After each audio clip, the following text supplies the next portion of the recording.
ไม่สามารถรู้ว่าเราปกติเท่าไหร่เราเป็นเท่าไหร่จะแสดงอาการก็ต่อเมื่อที่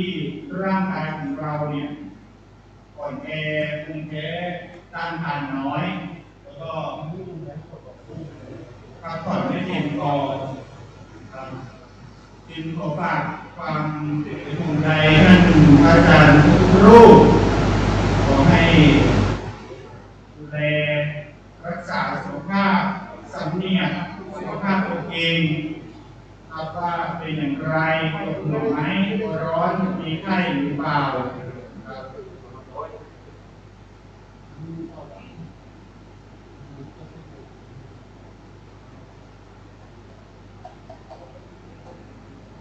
เดี๋ยวเวลาอีก4 วันสุดท้ายนะครับเราก็จะจบโครงการฝึกอบรมพระนักเทศน์ของเหนือนะครับเดี๋ยวเวลา4 วันครับ10 วันเนี่ยผมก่อนจะมาเนี่ยผมคิดว่าเราต้องนานนะครับแต่พอมาจริงๆแล้วเนี่ยระยะเวลาเนี่ยเพียงแค่กระพริบตาเนี่ยเวลาก็ผ่านไปไวนะครับ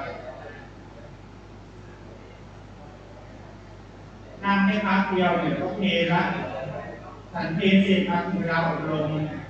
มเสร็จถึงเวลาพัก5 โมงเย็นอยู่แล้วเนี่ยนะครับวันนี้บอกว่าเวลาวารีไม่เคยคอยใครรถเมล์รถไฟย่อมไปตามกาลเวลาเนี่ยหมุนเดินหน้าอย่างเดียวนะครับเวลาไม่มีถอยหลังครับต้องการทำอะไรต้องการเรียนอบรมอะไรก็รีบค้นคว้าหาความรู้ใส่ตัวเองนะครับเพราะว่าเราไม่สามารถรู้อนาคตภายภาคหน้าได้ว่าเราจะอยู่ถึงหรือเปล่าอย่าไปหวังว่าพรุ่งนี้นะครับว่าเราไม่สามารถรู้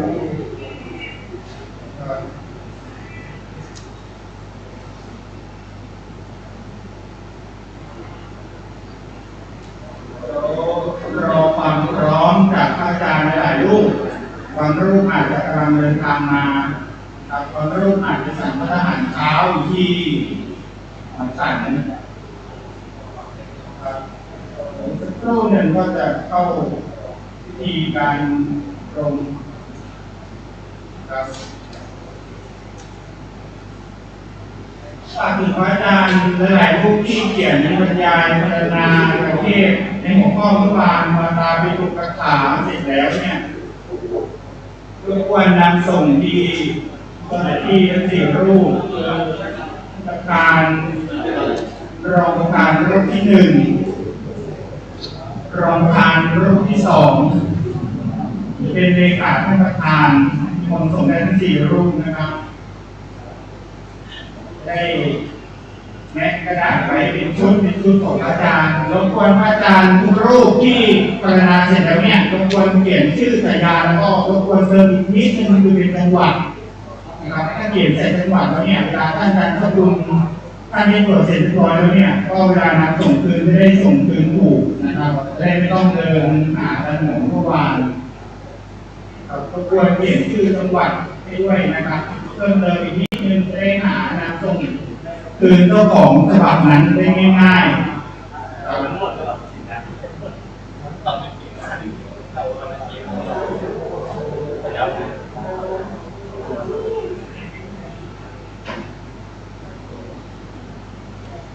แต่ในเวลา8 นาฬิกา 5 นาที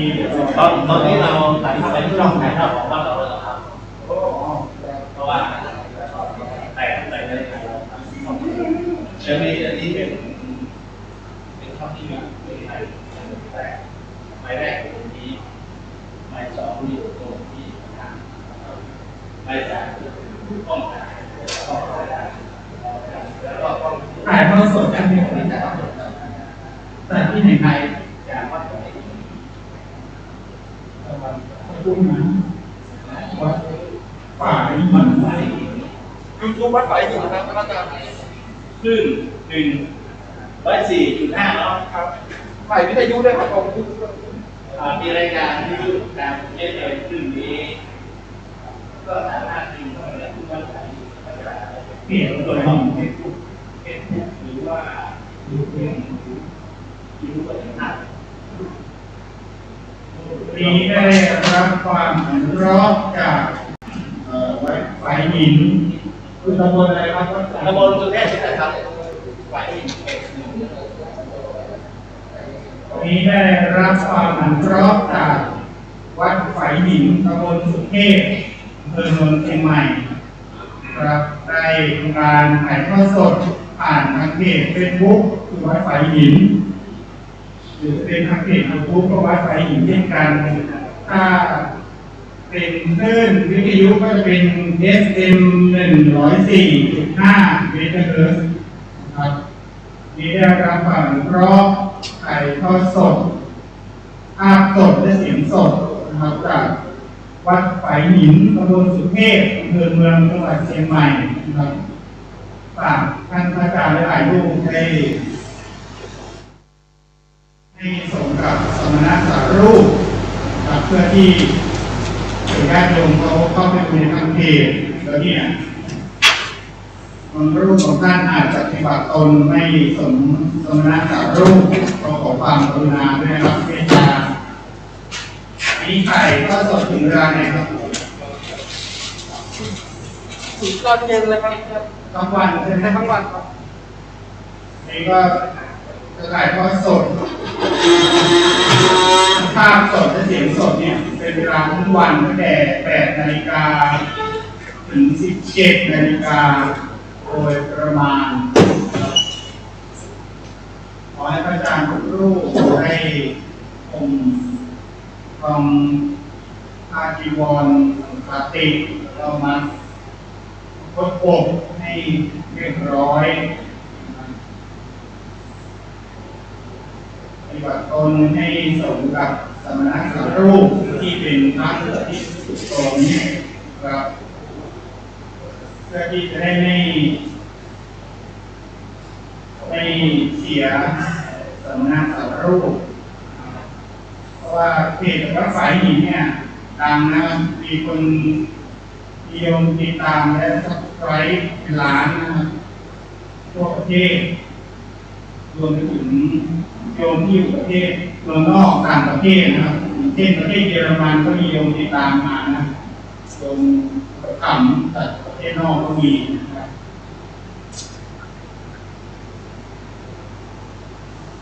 เดี๋ยวรอความพร้อมอีกสักครู่หนึ่งนะครับเพราะว่าเวลา8 นาฬิกา 8 นาที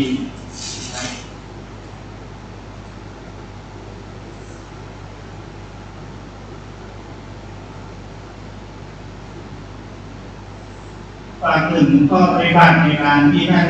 พระเอกพระคุณอาจารย์เจ้าคุณพระราชรัตนนีในการบรรยายและพระอาจารย์รูปอื่นบรรยาย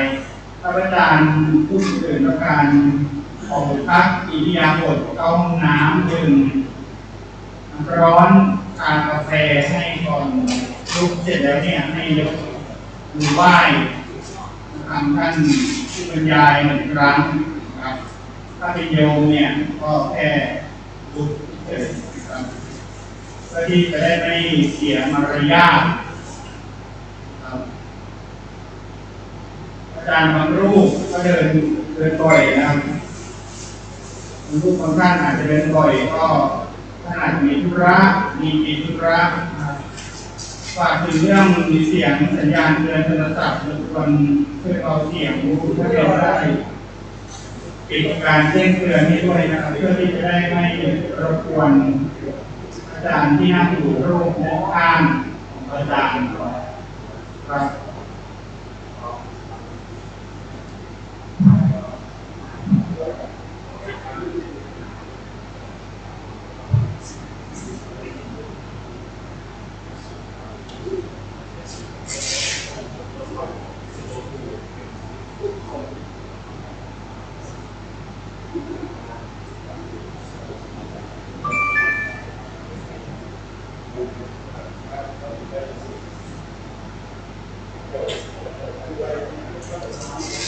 ค คือทำไมหรือเปล่าวิพากษ์สภาอะไรมา แสดงระยะของมันครับ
ประชาสัมพันธ์นะครับหลังว่าที่ร้านขายกาแฟโตเกียวแล้วจากหน้าที่ต้องไป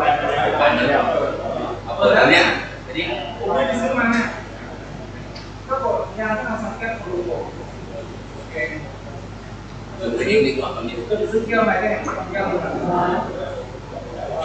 จะตัดเชือกอยู่น้อยนิดผมกินแห้ง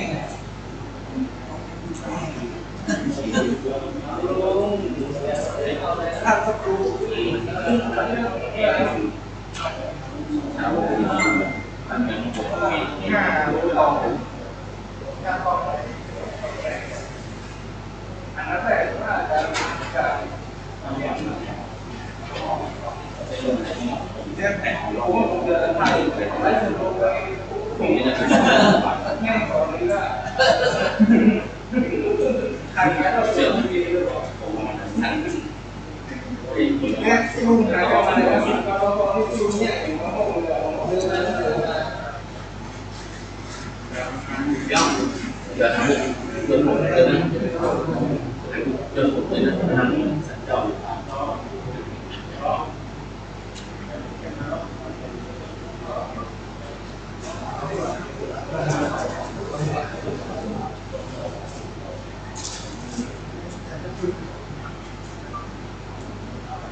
การจัดการในการ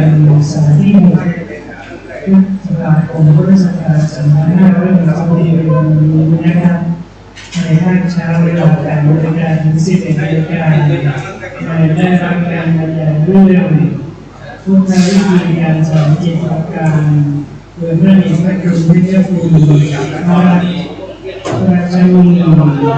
เป็นผู้อย่างท่านชาวนี้นะครับขอเมื่อผู้บริโภคทุกท่านได้มาประจำที่วันนี้เมื่อคุณได้เดินทางมาถึงยัง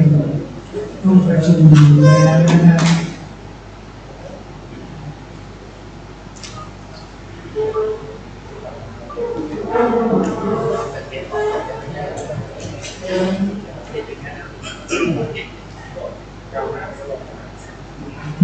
จากการประธานประชุมได้นำไปประชุมครับ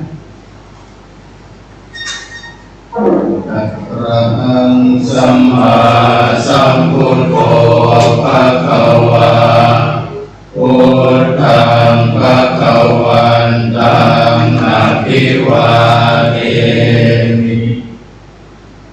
สวากขาโตภะคะวะตาธัมโมธัมมังนัมมัสสามิสุปฏิปันโน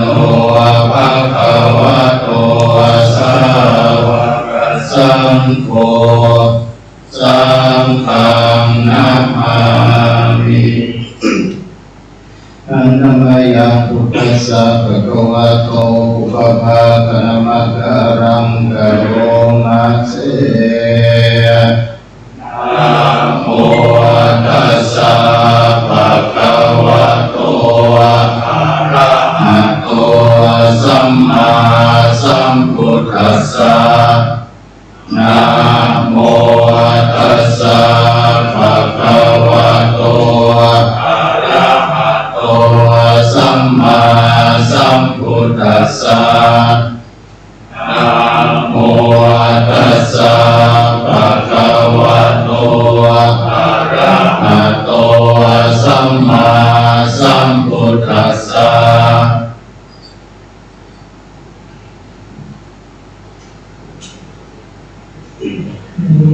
เรื่องต่อไปนะครับประกาศว่าทางทุกท่าน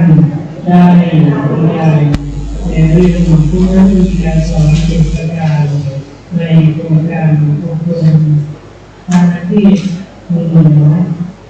ประจำวันเสาร์ที่6 พฤษภาคมพุทธศักราช2566เวลา 60 นาฬิกาครับ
พุทธวิธีในการสอน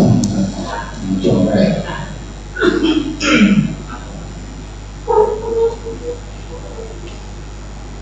ช่วงหลังก็ท่านมีเวลาก็จะได้ขึ้นฝึก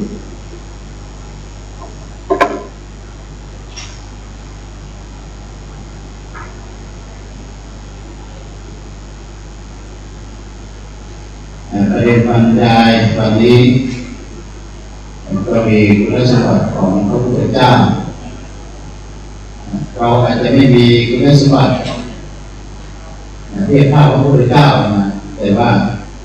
เราก็สามารถที่จะปรับให้อยู่ในสมณะสัตว์นะครับทั่วไปในการสอนของพระพุทธเจ้าเวลาการสอนของพระพุทธเจ้าและพุทธวิธีในการสอนเจ็ดประการอุบายประกอบในการสอนสรุปคุณสมบัติของพระพุทธเจ้าตามแนวพระพุทธคุณพระองค์ทรงมีคุณสมบัติภายนอกก็เรียกคุณสมบัติภายนอกมีภายนอกภายในภายนอกก็คืออุปนิสัยภาพภายในก็คือคุณธรรมต่างๆที่อยู่ในพระองค์อุปนิสัยภาพก็คือพระองค์ทรงมีมหาบริษัทลักษณะ32ประการและอนุพยัญชนะ80ประการ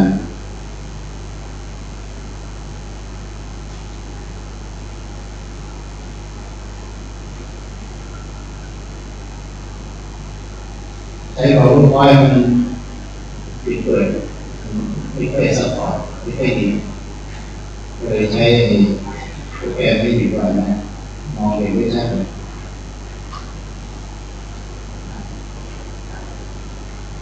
เราก็มีอาการ32อยู่แล้วนะของพระผู้เผยแผ่ถ้าเรามีอาการ32ส่วนอนุพยัญชนะไม่ต้องพูดถึงนะแล้วก็ปรับบุคลิกภาพภายนอกจะเป็นพระนักเทศไม่ใช่หนวดเอาตรวจก็ไม่โกนผ้าการนุ่งห่มผ้าในการนุ่งห่มผ้ากองผ้าเรียบร้อยแล้ว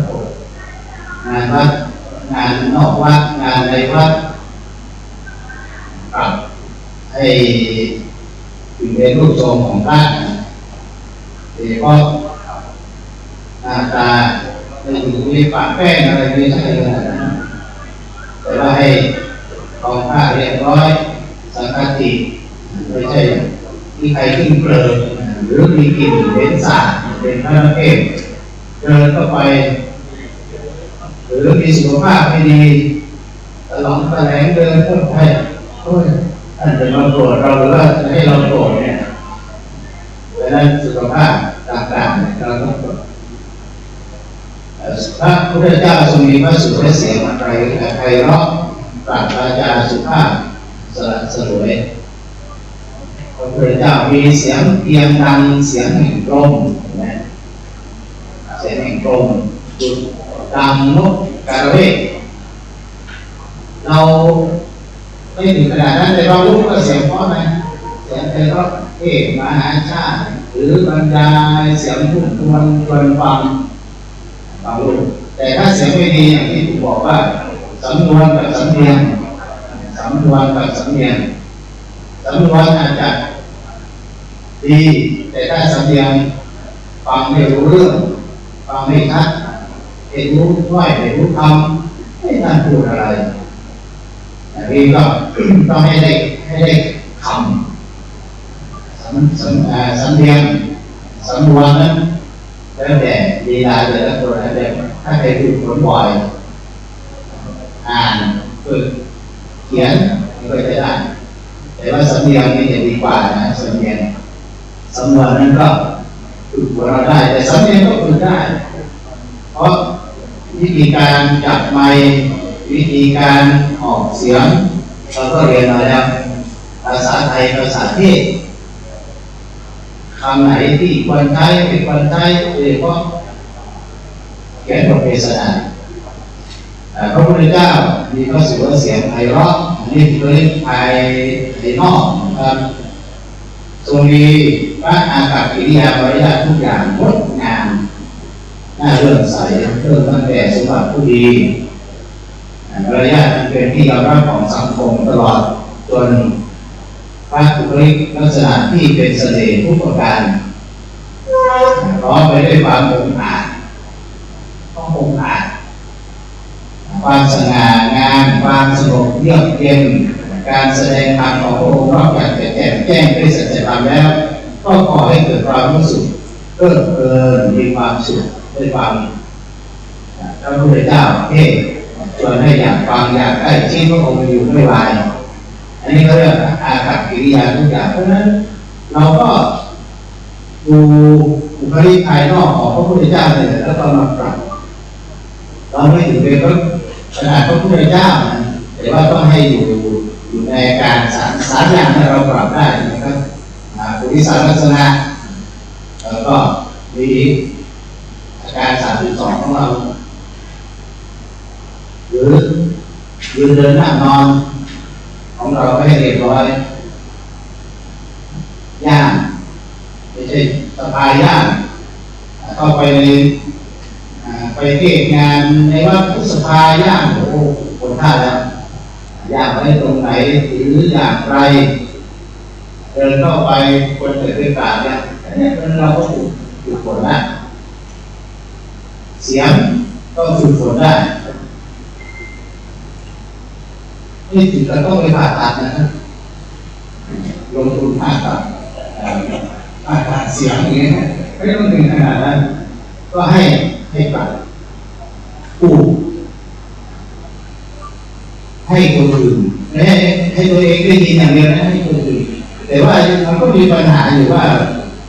อย่างเราอบรมเนี่ยเสียงชัดเจนเวลาไปงานศพบ้างงานอะไรที่เราไปเทศบางทีลำโพงอยู่นอกเราตั้งลำโพงให้คนเขาอยากให้คนข้างนอกฟัง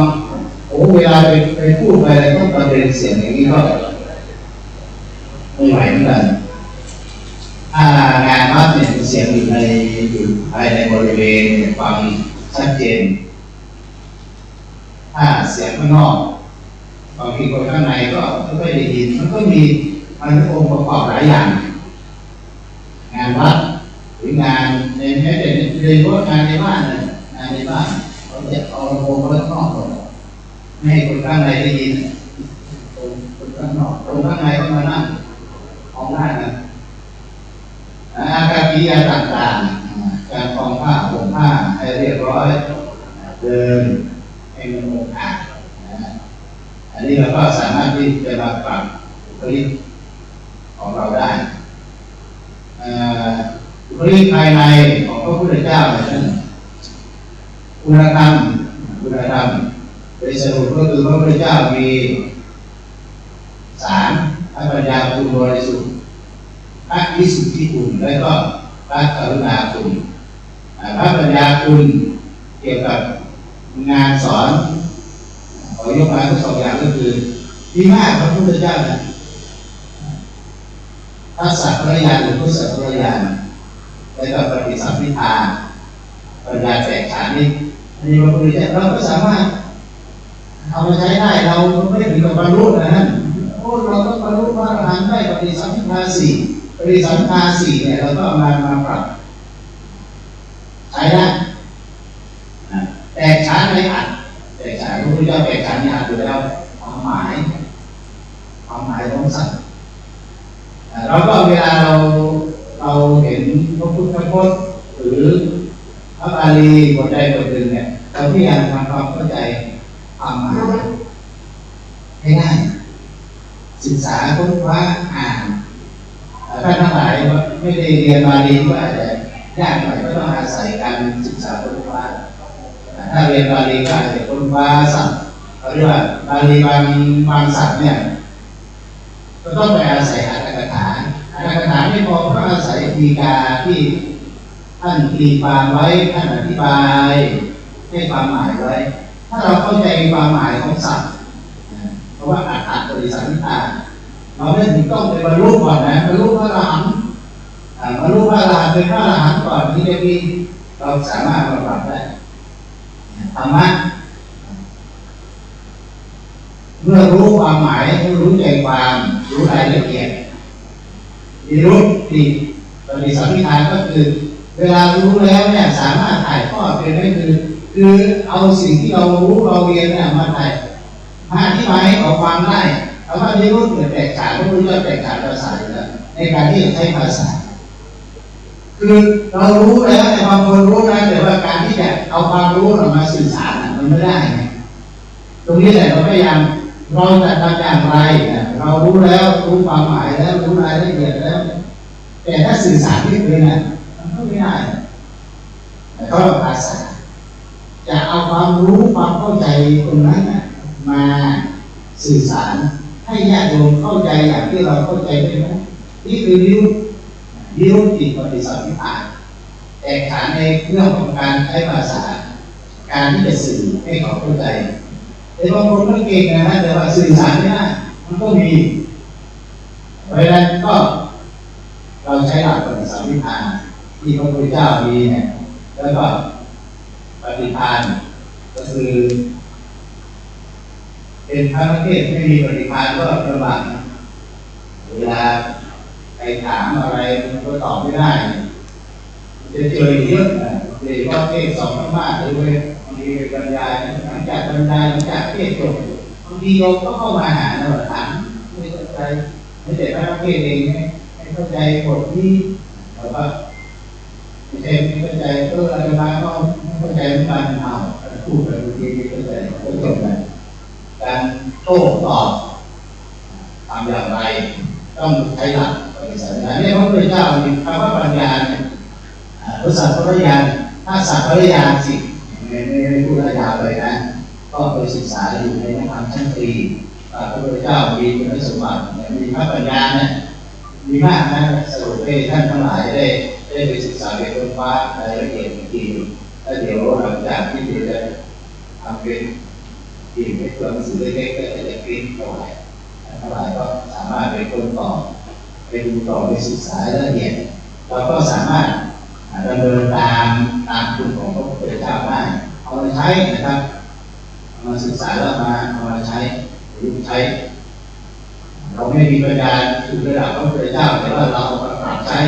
กับตัวเรา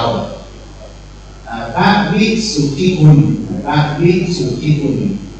พระพุทธเจ้าเนี่ยบริสุทธิ์ทั้งกายทั้งวาจาทั้งใจในการที่จะไปเทศน์จะแสดงจะสอนอะไรไปเนี่ยพระพุทธเจ้าคำว่าวิสุทธิคุณหรือบางทีเราก็ใช้ว่าบริสุทธิคุณบริสุทธิ์ทั้งกายทั้งการกระทำทั้งพูดทั้งใจไม่ใช่ใจคิดอย่างอื่นทำอย่างอื่นหรือไม่ปากกับใจไม่ตรงกันพระพุทธเจ้าการกระทำของพระองค์ก็บริสุทธิ์พระทัยของพระองค์ก็บริสุทธิ์เพราะนั้นคนเราเนี่ยเราไม่ใช่ว่าบริสุทธิ์พูดดีแต่ว่าการกระทำมันไม่บริสุทธิ์หรือใจอยากได้ของตอบแทนไปพูดแล้วอยากได้สิ่งตอบแทนอย่างนี้มันไม่ตรงเพราะฉะนั้นการที่จะให้ธรรมะเราเนี่ยต้องมีความเมตตามีกรุณาอยากให้เขาเข้าใจธรรมะอยากให้เขานำธรรมะไปประพฤติปฏิบัติไม่พูดถึงอย่างเพราะว่าบริสุทธิ์การกระทำก็บริสุทธิ์ไม่มีการกระทำบาปในที่นั้นเพราะฉะนั้นเราก็นำไปประยุกต์ใช้พระกรุณาคุณ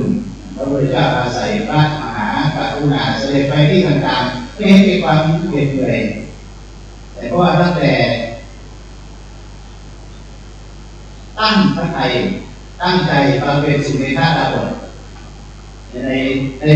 พระอุโบสถเนี่ยท่านไปดูได้ในพระอุโบสถนี้จะมีตั้งแต่เป็นสุเมธาดาบทว่ารูปงานเลยต้องเป็นนั่งอยู่ในพระอุโบสถจนถึงพระนิพพานนะพระพุทธเจ้าตั้งใจว่าเราจะเป็นสุเมธาดาบทเนี่ยตั้งใจว่าจะเป็นพระพุทธเจ้าความตั้งใจตรงนั้นเกิดจากอะไรเกิดจากกรุณาอยากจะช่วยคนอื่นไม่ใช่เพื่อตัวเองนะถ้าเพื่อตัวเองสุเมธาดาบทสามารถที่จะบรรลุได้พระพุทธเจ้าก็ฟังธรรมขอฟังธรรมได้ฟังธรรมแล้วก็บรรลุเป็นพระอรหันต์แต่เนี่ยอยากจะผลสัตว์ออกจากวัฏสงสารแล้วการถูกความเมตตาฉันทะมีฉันทะมีความให้พอใจจะตุ้นเตือนอยากความอยากนี้ไม่ใช่กิเลสมันเป็นความอยากที่ดีเราอยากจะเป็นนักเทศน์ที่มามี มีความอยากเป็นนักเทศอยากเป็นอะไรเพราะอยากจะสอนโยมอยากให้โยมได้รับธรรมะที่เราศึกษามาก็มาฝึกหน่อยแล้วเราต้องมีการไม่ใช่ว่าก็อยากเป็นนักเทศต่อเขาที่มนเราจะได้มีอะไรยืนยันว่าเป็นนักเทศไม่ใช่ถ้าแกอยากจะได้ใบประกาศบางรูปเลยอยากจะได้ใบประกาศเนี่ยอ๋อเอาชื่อผมลงเลยอยากได้ใบประกาศไม่ใช่เราใบประกาศเป็นผลภายได้แค่นั้นเองอยากจะได้ความรู้ตรงนี้ก็ไม่ใช่อยากเพื่อตัวเองนะแต่เราอยากจะเกี่ยวกับญาติโยมเราไปฝึกหน่อยฝึกให้รู้วิธีการแล้วก็ในการศึกษาธรรมะอย่างไรมีผู้มาบรรยายมีความรู้ทางนั้นเราก็ได้ตรงนี้จุดมุ่งหมายสำคัญเนี่ยเราต้องเอาพระมหากรุณาของพระพุทธเจ้าเป็นที่ตั้งนั่นแหละพระพุทธเจ้าถ้าพระพุทธเจ้าไม่มีมหากรุณาเราจะ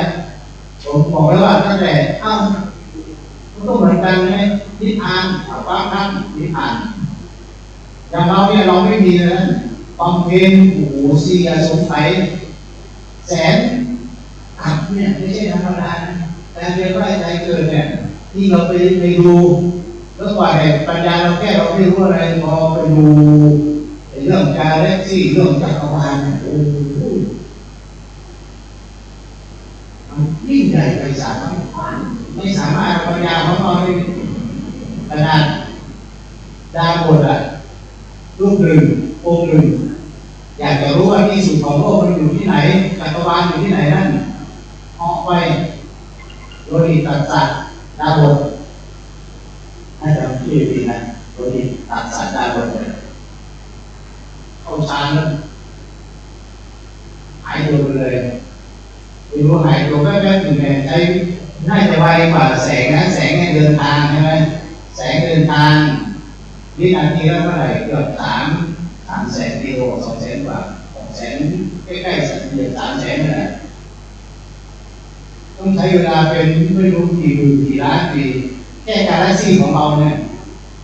ทางเกิด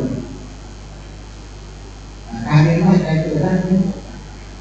มันใช้เวลาอยู่มากจริงๆต้องเรียนรู้ใจเกิดต้องประสบต้องบำเพ็ญบารมีเยอะบริษัทมากมายแต่พระองค์มีพระมหากรุณาว่าจากโทมนัสออกจากวัฏสงสารต้องการช่วยเหลือคนอื่นถามว่าถ้าเราพระมหากรุณาตรงนี้มาใช้เราดูพระพุทธเจ้าแม้จะไปที่ไหนไม่เห็นเอกความเหนื่อยเดินทางที่สมัยก่อนต้องเดินทางนะเดินทางเท้าแต่ซื้อแล้วไปเดินทางไปถึงปัญจวัคคีย์เนี่ยเดินทางต้องลำบากเอาร่างกายเสด็จไปโน่นไปนี่ยิ่งเมืองเหนือแต่งพระพุทธเจ้าเสด็จมาไปดูที่ไปโน่นไปนี่ไปพระบาทไปพระบาทสีทอยนี่เราไม่ว่านะถ้าเราเชื่ออีกทีก็อาจจะใช่พระพุทธเจ้าอาจจะเสด็จมากก็ได้แต่ว่าเราศึกษาประวัติของพระพุทธเจ้าเนี่ยไปที่โน่นที่นี่เป็นโกรธบางทีจะเป็นคนคนเดียวนะเดินทางต้อง120 โยชน์16 กิโลคุณก็ไป120 โยชน์เท่าไหร่ดูเลยเดินทางถ้าไม่มีมหากรุณาเนี่ยตรัสรู้แล้วที่ผ่านเลยก็กลายเป็นพระปัจเจกพระพุทธเจ้าไม่ต้องเผยแผ่การที่พระพุทธเจ้าเผยแผ่นำหลักธรรมนำธรรมะที่พระองค์ตรัสรู้มาสอนก็อะไรก่อนมหากรุณาเพราะฉะนั้นเราก็เอาพระคุณข้อนี้เป็นที่ตั้งนะมีกรุณามีเมตตาอยากจะอธิบายธรรมะให้ญาติโยมที่ไม่เข้าใจฟังให้เขาได้นำธรรมะของพระพุทธเจ้าไปประพฤติปฏิบัติการสอนธรรมะไม่ใช่สอนให้ตลกเองฮะไม่ใช่สอนแล้วก็มีความเบิกบานใจอย่างเดียวสอนแล้วอย่างที่ผมว่า เราสอนพุทธคุณเนี่ย3 อย่างเนี่ยถามว่าเราสอนเราบอกว่าโยมมาไหว้พระกันนะโมตัสสะภะคะวะโตอะระหะโตสัมมาสัมพุทธัสสะบางทีก็แปลว่านะโม มีพระพักจากพระองค์นั้นอรหันโตผู้เป็นพระอรหันต์ผู้ไกลจากกิเลสแต่แค่นั้นนะผู้ไกลจากกิเลสมีความบริสุทธิ์อรหันโตเป็นพระอรหันต์ไม่ได้แปลได้เป็นพระอรหันต์สัมมาสัมพุทธะตรัสรู้ชอบได้ด้วยพระองค์เองอันนี้คำแปลบางทีเราก็แปลให้ญาติโยมนี้ญาติโยมเข้าใจไม่เข้าใจถ้ามาสรุปก็คือพระคุณสามอย่างอะไรแปลเอาพระคัมภโตแปลว่าแจกแปลว่าจำแนกแจกจำแนกพระพุทธเจ้าตรัสรู้แล้วเอาธรรมะมาแจกมาจำแนกเป็นอันนี้ธรรมะของผู้บริหารอันนี้เป็นธรรมะของผู้ครองเรือนอันนี้ธรรมะที่ลูกจะต้องปฏิบัตินิสามีจะต้องปฏิบัติผู้เรียนแจกธรรมะที่พระองค์ตรัสรู้เข้ามาสอนนั่นในที่ว่าพระวาผู้แจกผู้จำแนกอรหันโตเป็นผู้บริสุทธิ์อย่างที่ผมว่าเมื่อกี้พระพุทธเจ้าบริสุทธิ์ทั้งกายการกระทำถ้าใครก็บริสุทธิ์การกระทำก็บริสุทธิ์ถ้าเราสอนพระพุทธเจ้าตรัสรู้ชอบได้โดยชอบและด้วยพระองค์เองเมื่อเราอธิบายญาติโยมที่นี้มันเกิดปฏิบัติไหมไม่ปฏิบัติเราแค่รู้ว่าพระพุทธเจ้ามีคุณสามอย่างพระพุทธเจ้าแจกจำแนกทำเอาธรรมะมาแจกเอาธรรมะมาสอนพระพุทธเจ้าบริสุทธิ์พระพุทธเจ้าตรัสรู้เพราะมีปัญญาให้โยมได้อะไรมันเป็นปริยัติไงได้แค่ปริยัติบอกพระพุทธเจ้าเป็นไหมก็คุณสามอย่างเราไม่ได้สอนให้โยมนำไปปฏิบัติถ้าเราจะเอาพระคุณไปปฏิบัติทำยังไงล่ะถ้าเขาโตแจกกันแน่เบื้องหลังของการแจกกันแน่นั่นแหละพระมหากรุณานี่แหละนี่เป็นตัวกระตุ้นเตือนให้พระองค์นำธรรมะกระตุ้นเตือนพระไทยว่าแสดงธรรมะเพราะนั้นเราอยู่ด้วยกันญาติโยมเห็นไหมเราให้ญาติโยมนำกรุณาตรงนี้ไปปฏิบัติรวมทั้งเมตตาคนเราได้อยู่ด้วยกันเนี่ยไม่ต้องว่าเกิดสงครามนั้นแค่มีคุณพระคุณก็อย่างนี้ข้าวโตเนี่ยนะถ้าไปบอกด้วยปฏิบัติญาติโยมมีก็มีสงครามมันก็ไม่เกิดขึ้นเพราะเรารักกันเนี่ยมีเมตตาต่อกันมีกรุณาต่อกันไม่ได้เกิดสงครามได้ไงมีความรักกันแม้คนใดคนหนึ่งทำผิดก็สามารถที่จะอารมณ์อะไรก็ได้เห็นไหมเวลาเรากลับไปบ้านมีหลานมีลูกของน้องชายบ้างน้องสาวบ้างอะไรเวลาเราไปมันรู้จักบางทีเด็กก็ไม่คุ้นใช่ไหมพอมาก็โดนมาตกศีรษะบ้างอะไรบ้างกันถามว่าเราโกรธเด็กมันก็ไม่โกรธเพราะเราไม่ตายเขาเพราะเรารักเขาเพราะเรากรุณาต่อเด็กเช่นเดียวกันนะมีใครคนหนึ่งไม่รู้จักกันเลยมาก็ตกศีรษะเข้าไปมองหน้าก็เกิดความเกิดโทสะมันไม่มีกรุณาแต่ถ้ามีกรุณาเนี่ยเรากรุณาเนี่ยต้องเห็นพระพุทธเจ้าเห็นสัตว์โลกน่าสงสารนะต้องโกรธต้องคนจับและทีนี้มีคนหนึ่งกำลังจะขับรถออกไปแล้วมีผู้ชายคนหนึ่งนั่นออกกระจกโอ้โหตา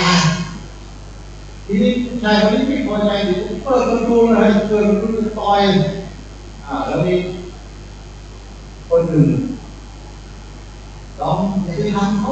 อันนี้เป็นผีบ้าพอเป็นผีบ้านั่นเองอยู่เลยนั่นไอ้ที่ความโกรธที่มันเกิดขึ้นมาเนี่ยมันเป็นผีบ้า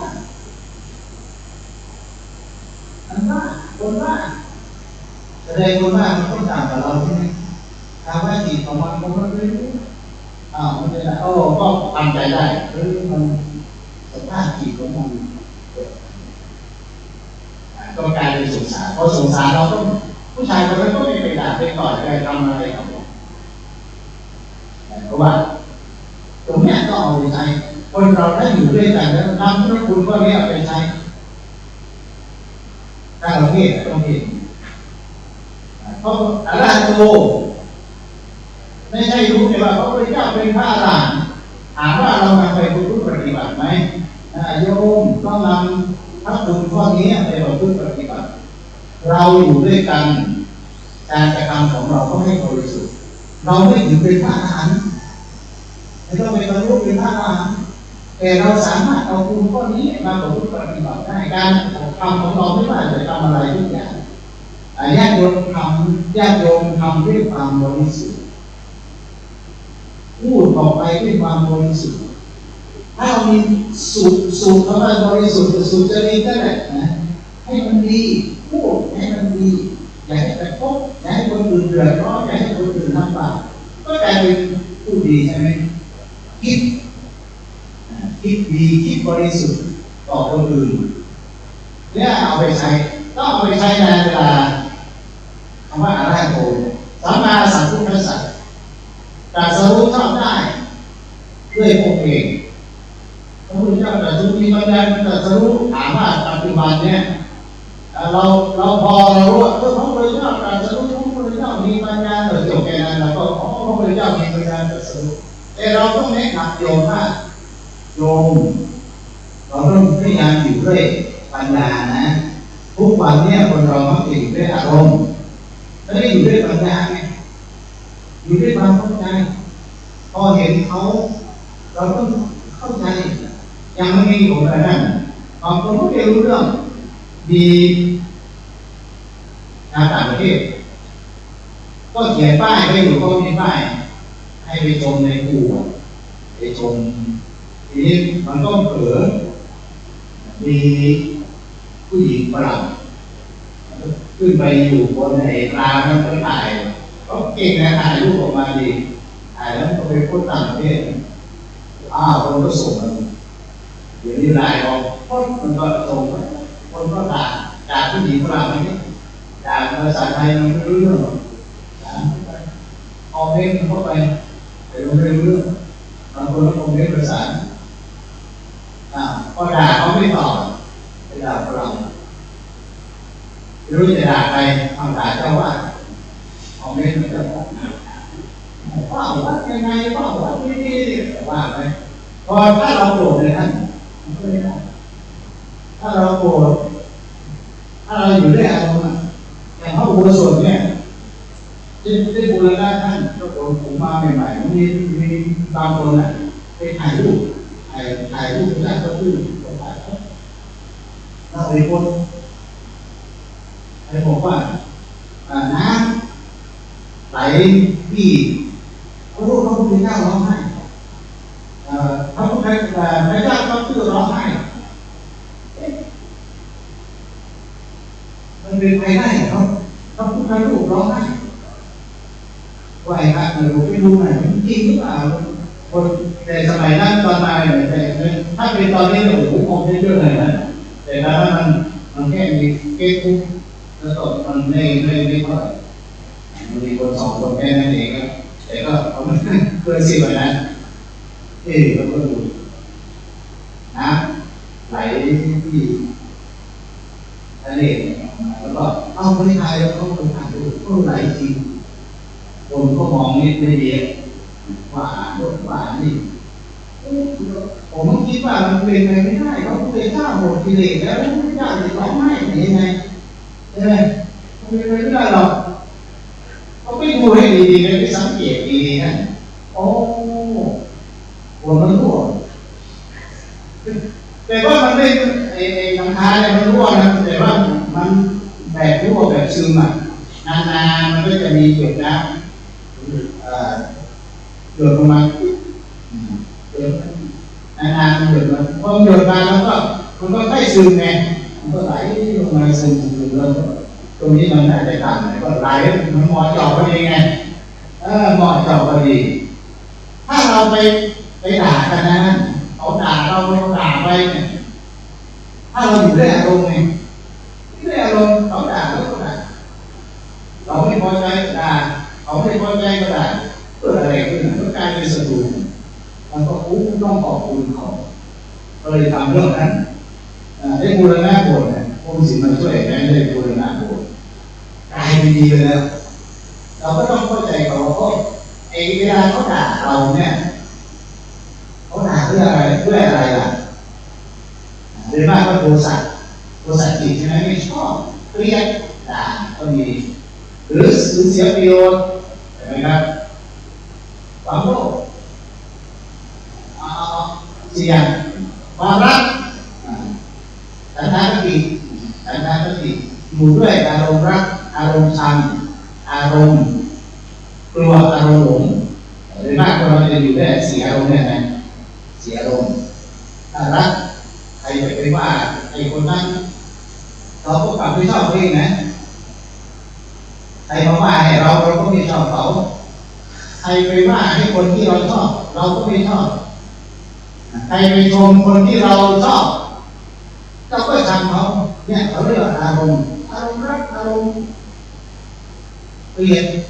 อารมณ์หลงโดยมากคนเราจะอยู่4อารมณ์เนี่ยวนเวียนอยู่4อารมณ์กลัวเราพูดก็กลัวเจ้าคณะอำเภอว่าก็เลยมาอบรมเจ้าคณะอำเภอส่งเลยส่งไปอบรมแล้วนี่กลัวเห็นไหมอยู่ด้วยอารมณ์เลยมาเพราะความกลัวไม่ใช่มาเพราะความอยากเข้าใจถ้ามาด้วยปัญญาเนี่ยมาด้วยความเข้าใจไม่ใช่จะเป็นถูกก็ได้ถ้ามาด้วยถูกของข้ามมาเกรงใจก็อยู่ด้วยความกลัวอยู่ด้วยความกลัวใช่ไหมกลัวเจ้าหน้ากลัวก็ต้องมีกลัวเจ้าหน้าตำบลหรือกลัวเจ้าบ้านอยู่ด้วยความกลัว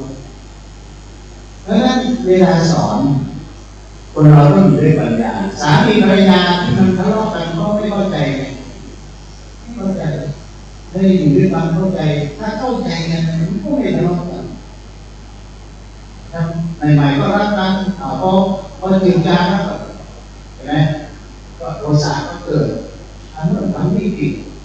ถ้าอยู่ด้วยปัญญาเนี่ยเนี่ยคือเวลาเราเทศแค่ทั้งโมกับสัตว์เนี่ยท่านถามว่าเราเทศแล้วโยมต้อง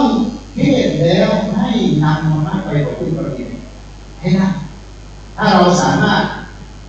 ให้โยมเข้าใจธรรมะให้เข้าใจอย่างเดียวได้อย่างเหมือนถ้าเราแปลเนี่ยก็จบแค่นั้นแต่ต้องให้โยมนำพุทธคุณเนี่ยไปใช้อันนี้คือคุณธรรมที่มีอยู่ในพระองค์ในพระพุทธเจ้าเราก็จะต้องปลูกคุณธรรม3อย่างนี้ให้เกิดขึ้นในตัวเราด้วยตัวเราก็ต้องจะเผยแผ่จะเป็นพระนักเทศน์อย่างน้อยก็นำปฏิสัมภิทามาใช้อ่านธรรมะศึกษาคำความหมายอย่างไรเพราะว่าบางศัพท์เนี่ยมันมีความหมายมากมายนะเยอะแยะแล้วก็ให้เข้าใจชัดเจนแจ่มแจ้งแล้วก็ถ่ายทอดให้เป็นเราก็นำพระปัญญานั้นมาใช้แล้วก็การกระทำของเราการพูดของเราใจของเราก็ให้อยู่ในกรุณาให้อยู่ในเมตตาอยากให้โยมเข้าใจธรรมะอยากให้โยมนำธรรมะของพระเจ้าไปประพฤติปฏิบัติอยากให้ญาติโยมมีความสุขอยากให้ประเทศของเรามีความสุข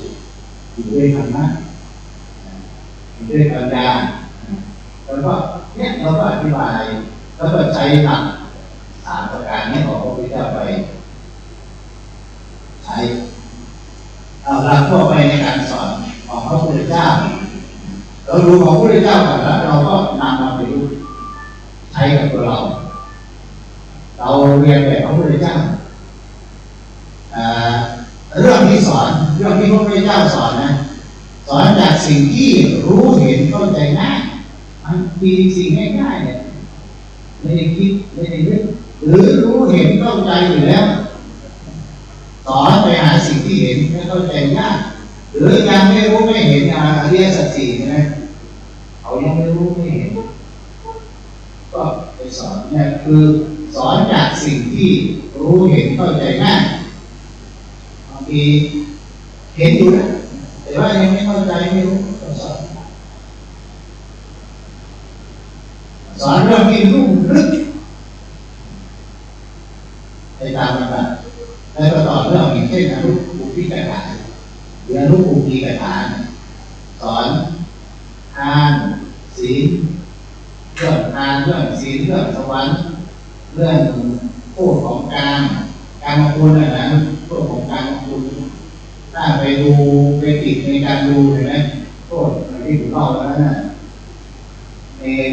จากเองมาเป็นพระติดในการดูเล่นแต่เกมสุดท้ายตาบอดทั้งสองท่านโอ้มีโทษนะแล้วก็การออกจากการนี้ก็เลยอนุพิกถาสอนภาษาธรรมใจสิกขาศีลสมาธิปัญญาเนี่ยศีลสมาธิปัญญาก็สอนเรื่องศีลก่อนศีลสมาธิไปตามกันไม่ได้ไปสอนปัญญาก่อนพระพุทธเจ้าสอนศีลสมาธิปัญญาที่จากตื่นไปที่เวลาเราสอนญาติโยมกันนะเดี๋ยวไปสอนให้ยากทันทีบางรูปก็เรียนว่าวิธามาไปสอนวิธาโยมฟังไม่รู้เรื่องวิธาลูกตื่นเวลาบรรยายก็เรียนวิธามาไงเราก็ต้องดูว่าโยมมีความรู้พื้นฐานมากน้อยเพียงไรแต่พระสูตรเนี่ยดีที่สุดเลยนะพระสูตรเพราะว่าชีวิตของญาติโยมชาวบ้านก็อยู่เป็นการปกติเรื่องจิตเรื่องอะไรก็ลึกซึ้งเลยระยะอธิบายญาติโยมมันก็เข้าใจง่ายขนาดพระด้วยกันเนี่ยมันเข้าใจยังไม่ได้เลยถ้าญาติโยมไม่เข้าใจแต่ถ้าญาติโยมที่ประพฤติปฏิบัตินะไม่เป็นไรญาติโยมศึกษามาแล้วไม่เป็นไรแต่ว่าอยู่ๆโอ้ไปเรียนที่ผ่านมาก็ขึ้นมาบ้านเขาเลยอธิธรรมเรื่องจิตเรื่องโยมไม่เข้าใจการเทศของเราก็ป่าไปอยู่ก็ไปตามมันแบบเรื่องง่ายๆสอนจากประสบการณ์ตรงสอนพระจุลปันโทเนี่ยนะสอนพระให้วิ่งกับตัวบ้านพระพุทธเจ้าพระจุลปันโทห้อง4 เดือนคาถาห้องคาถา4 เดือนคาถาแค่4 บรรทัด4 เดือน3 เดือน4 เดือนไม่จบพระพิชัยก็ไล่ออกจากวัดใกล้ๆไล่ให้10 นั่นแหละออกไปพบพระพุทธเจ้าพระพุทธเจ้าก็ให้แค่5เอาลูก 5แล้วพิจารณาไม่ต้องยากเย็นอะไรใช่ไหมแต่พระพุทธเจ้าสุดยอดไปแล้วลูกศิษย์ของใครพระสารีบุตรก็สอนกรรมฐานให้ไปปฏิบัติอย่างนั้นให้หายใจอย่างนั้นแน่ไปเข้าป่าไปไม่ได้อะไรเลยกลับมาบอกไม่ได้เลยสอนอีกไม่ได้สุดท้ายต้องพาไปเข้าพระพุทธเจ้ารู้พื้นฐานนั้นพระเจ้าก็แนะไม่ได้เพราะอดีตชาติเขาเป็นช่างทองก็เอาดอกบัวให้พิจารณาดอกบัวเห็นความไม่เที่ยงเห็นอนิจจังทุกขังอนัตตาพิจารณานี่ก็ได้สอนจากประสบการณ์เรียนตรงประสบการณ์เบื้องหลังต้องเป็นอะไรเอาแค่ดอกบัวมาพิจารณาไปกำหนดจิตจริงก็ไม่ได้หมอหายใจเข้าหายใจออกอะไรก็สารที่คุณนะสอนทุกสิ่งให้เข้าปากหายเป็น3 เดือนหายไปไหม3 เดือนกลับมาไม่ได้เลยแต่พระพุทธเจ้าแป๊บเดียวเพราะสอนประสบการณ์ตรงเพราะฉะนั้นการจะสอนญาติโยมไม่ใช่เรื่องเลยถ้าเราไปสอนมันไม่ถูกเรื่องของเขาญาติโยมเขาทำอะไรก็ประกอบสมาธิตามปกติเราไปสอนลึกซึ้งนอกจากโยมไม่ได้อะไรโยมจะเบื่ออีกนะสอนตรงประเด็นไม่ออกนอกเรื่องไม่พวกโยมไม่ค่อยคุยพระพุทธเจ้าสอนเราไปอ่านพระไตรปิฎกพอดีไปอ่านในอัตถกถาธรรมบทอัตถกถาชาดกต่างๆในพระพุทธเจ้าสอนโดยตรงเลยไม่มีพวกโยมไม่มีห้องเพาะไม่ต้องไปตีความสอนเข้าใจความเรื่องสอนไม่ออกนอกเรื่องแต่เรานี่ยังออกนอกเรื่องไงนายบรรยายยังออกนอกเรื่องบ้างมีเยอะเลยก็ ต้องให้อยู่ในขอบเขตสอนมีเหตุมีผลรองตามเหตุจริงได้คิดไปตามสมเหตุสมผลนะสอนเท่าที่จำเป็นนะพอดีกับสำหรับให้เกิดความรู้ความเข้าใจเท่าที่จำเป็นนะพระพุทธเจ้ารู้มากเป็นสัพพัญญูรู้ทุกอย่างไม่ได้เอาทุกอย่างมาสอน มาคือเทศที่มาสอนดอกกลับไปโอ้โหเทศทุกเรื่องไม่ได้นะกลับไปไม่ต้องสอนต้องสอนเรื่องการทำมาหาเรื่องชีพการจะทำเล่าแก๊สเล่าพริกเกลือจะสอนให้ทำมีความสุขสอนว่ามีจำเป็นพระพุทธเจ้าอยู่วันหนึ่งก็ไปที่ในป่าไม้ประดู่ลายใช่ไหมระหว่างหรือไปประดู่ลายในเมืองของหลายคนกับในป่าในที่สุดลายก็กลับมาในป่าในมือในการบ้านของพระพุทธเจ้าดีที่เลยเช่นเดียวกันพระพุทธเจ้าการที่เราสอนให้เดินทั้งหลายก็เหมือนไปประดูลายในการดูความกระจ่างของที่เดียวกันนั้นเราไม่ใช่ว่าเราเรียนนักธรรมตรีนักธรรมเอกหรือบางรูปเรียนปีโลไปปีโลเก้าอยากจะแสดงความรู้ให้หมดแต่โยมไม่เข้าใจสอนเท่าที่จำเป็นสอนสำหรับเขาจะรู้จะนำไปปฏิบัติได้อย่างที่อย่างเมื่อกี้เนี่ยนะทั้งหมดแต่สาวพระโตเนี่ยใช้ไม่หมดนะโยมก็ไปใช้เราก็ใช้ได้เราเป็นพระก็ใช้ได้เอามาใช้ไม่ใช่เอาประกอบความรู้สอนเท่าที่จำเป็นนะไปสอนมากหรือไปสอนเรารู้เท่าไรก็อยากจะให้เขารู้หมดอย่างนี้ได้สอนสิ่งที่เป็นประโยชน์แก่ตัวเขาเองไม่สำคัญเลยสอนทั่วไปเขาไม่ได้รับประโยชน์อะไรเลยเนี่ยบางอย่างธรรมะเนี่ยต้องมันเห็นนะเอาไปปฏิบัติได้ทันทีลงมือได้ทันทีไม่ใช่อยู่ไกลตัวนะต้องให้ญาติโยมได้รับประโยชน์สามารถนำไปปฏิบัติได้ต่อมาในการสอนของพระพุทธเจ้าอันนี้เราก็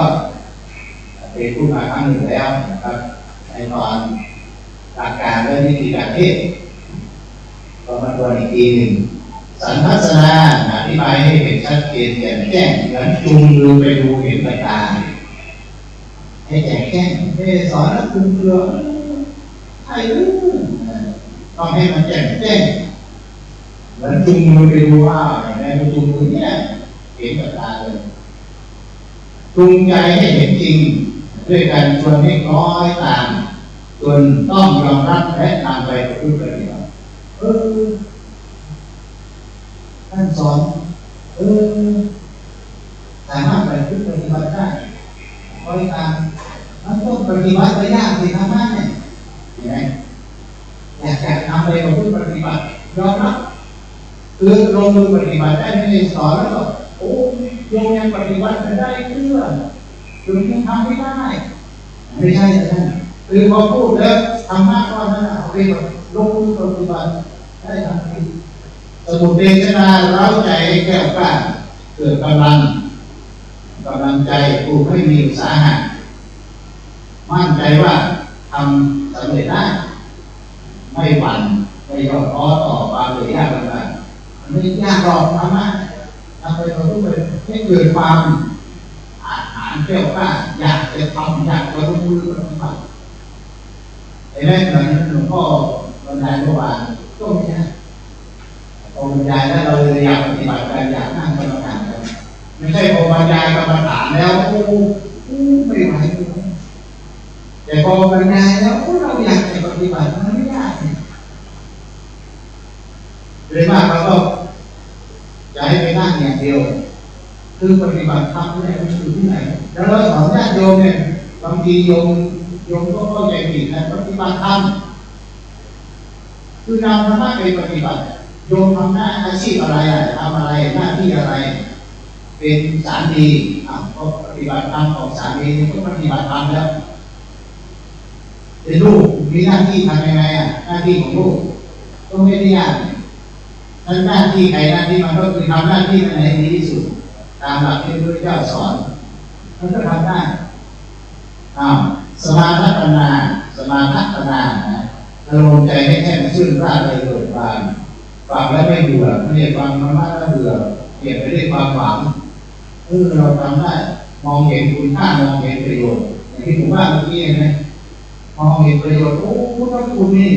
มีประโยชน์อย่างนี้นี่ไม่ใช่เราแค่รู้ว่าพระคุณของพระพุทธเจ้าเป็นเรื่องของพระพุทธเจ้าไม่ใช่พอฟังแล้วเราก็ปฏิบัติได้เอาคุณของพระพุทธเจ้ามาดำเนินชีวิตได้และดำเนินมีความสุขในนั้นสัมมาสัมพุทธศาสนาถ้าเราอยู่ด้วยความเข้าใจเราเข้าใจเขาแค่เข้าใจเราอยู่ด้วยปัญญาอันนี้อยู่ด้วยความเปลี่ยนอยู่ด้วยความชังอยู่ด้วยความรักอย่างเดียวไม่มีกิเลส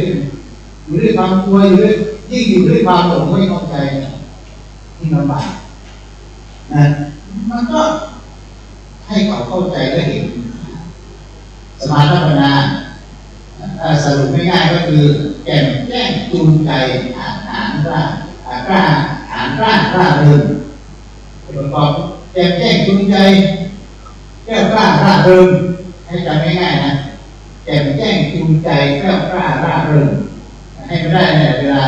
แจ้งก็คือให้เข้าใจชัดจูงใจให้อยากประพฤติปฏิบัติพร้อมที่จะลงมือได้มันไม่ยากเองแต่ร่าเริงเข้าใจประโยชน์มันคือไม่ได้ยากเลยทำได้เองเรามาปฏิบัติได้เลยให้ได้4 สอนนั่นแหละหรือชี้ชัดเชิญชวนคึกคักเบิกบาน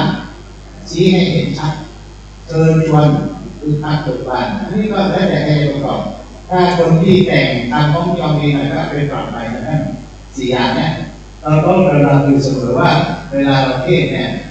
เวลาของพระเจ้าก็จะอยู่4 ข้อนี่แหละเวลาเราไปเทศให้ญาติโยมเราก็พยายามให้ได้4 ข้ออยากไม่ได้สัก3 ข้อถ้าได้4 ข้อเนี่ยเราสุดยอดตามรอยของพระพุทธเจ้าถ้าได้แค่ข้อเดียวไปเทศแล้วก็โยมมีความสุขก็ได้หัวเราะท้องแข็งไม่ได้บางทีมันได้หัวเราะท้องแข็งเพราะว่าสมาธิปัญญาเนี่ยร่าเริงเบิกบานไม่ได้หัวเราะตลกเฮฮาไปเทศแล้วตลกเฮฮามีความสุขชั่วประเดี๋ยวประดาวมันไม่ได้เลยพอไปก็ทุกข์อีกคำว่าร่าเริงเนี่ยมันหมายความว่าเห็นแล้วมันเห็นประโยชน์ของธรรมะตรงนี้มันชื่นใจเลยนะมันไม่ยากเลยนะเราที่พูดมาเนี่ยเอามาปฏิบัติได้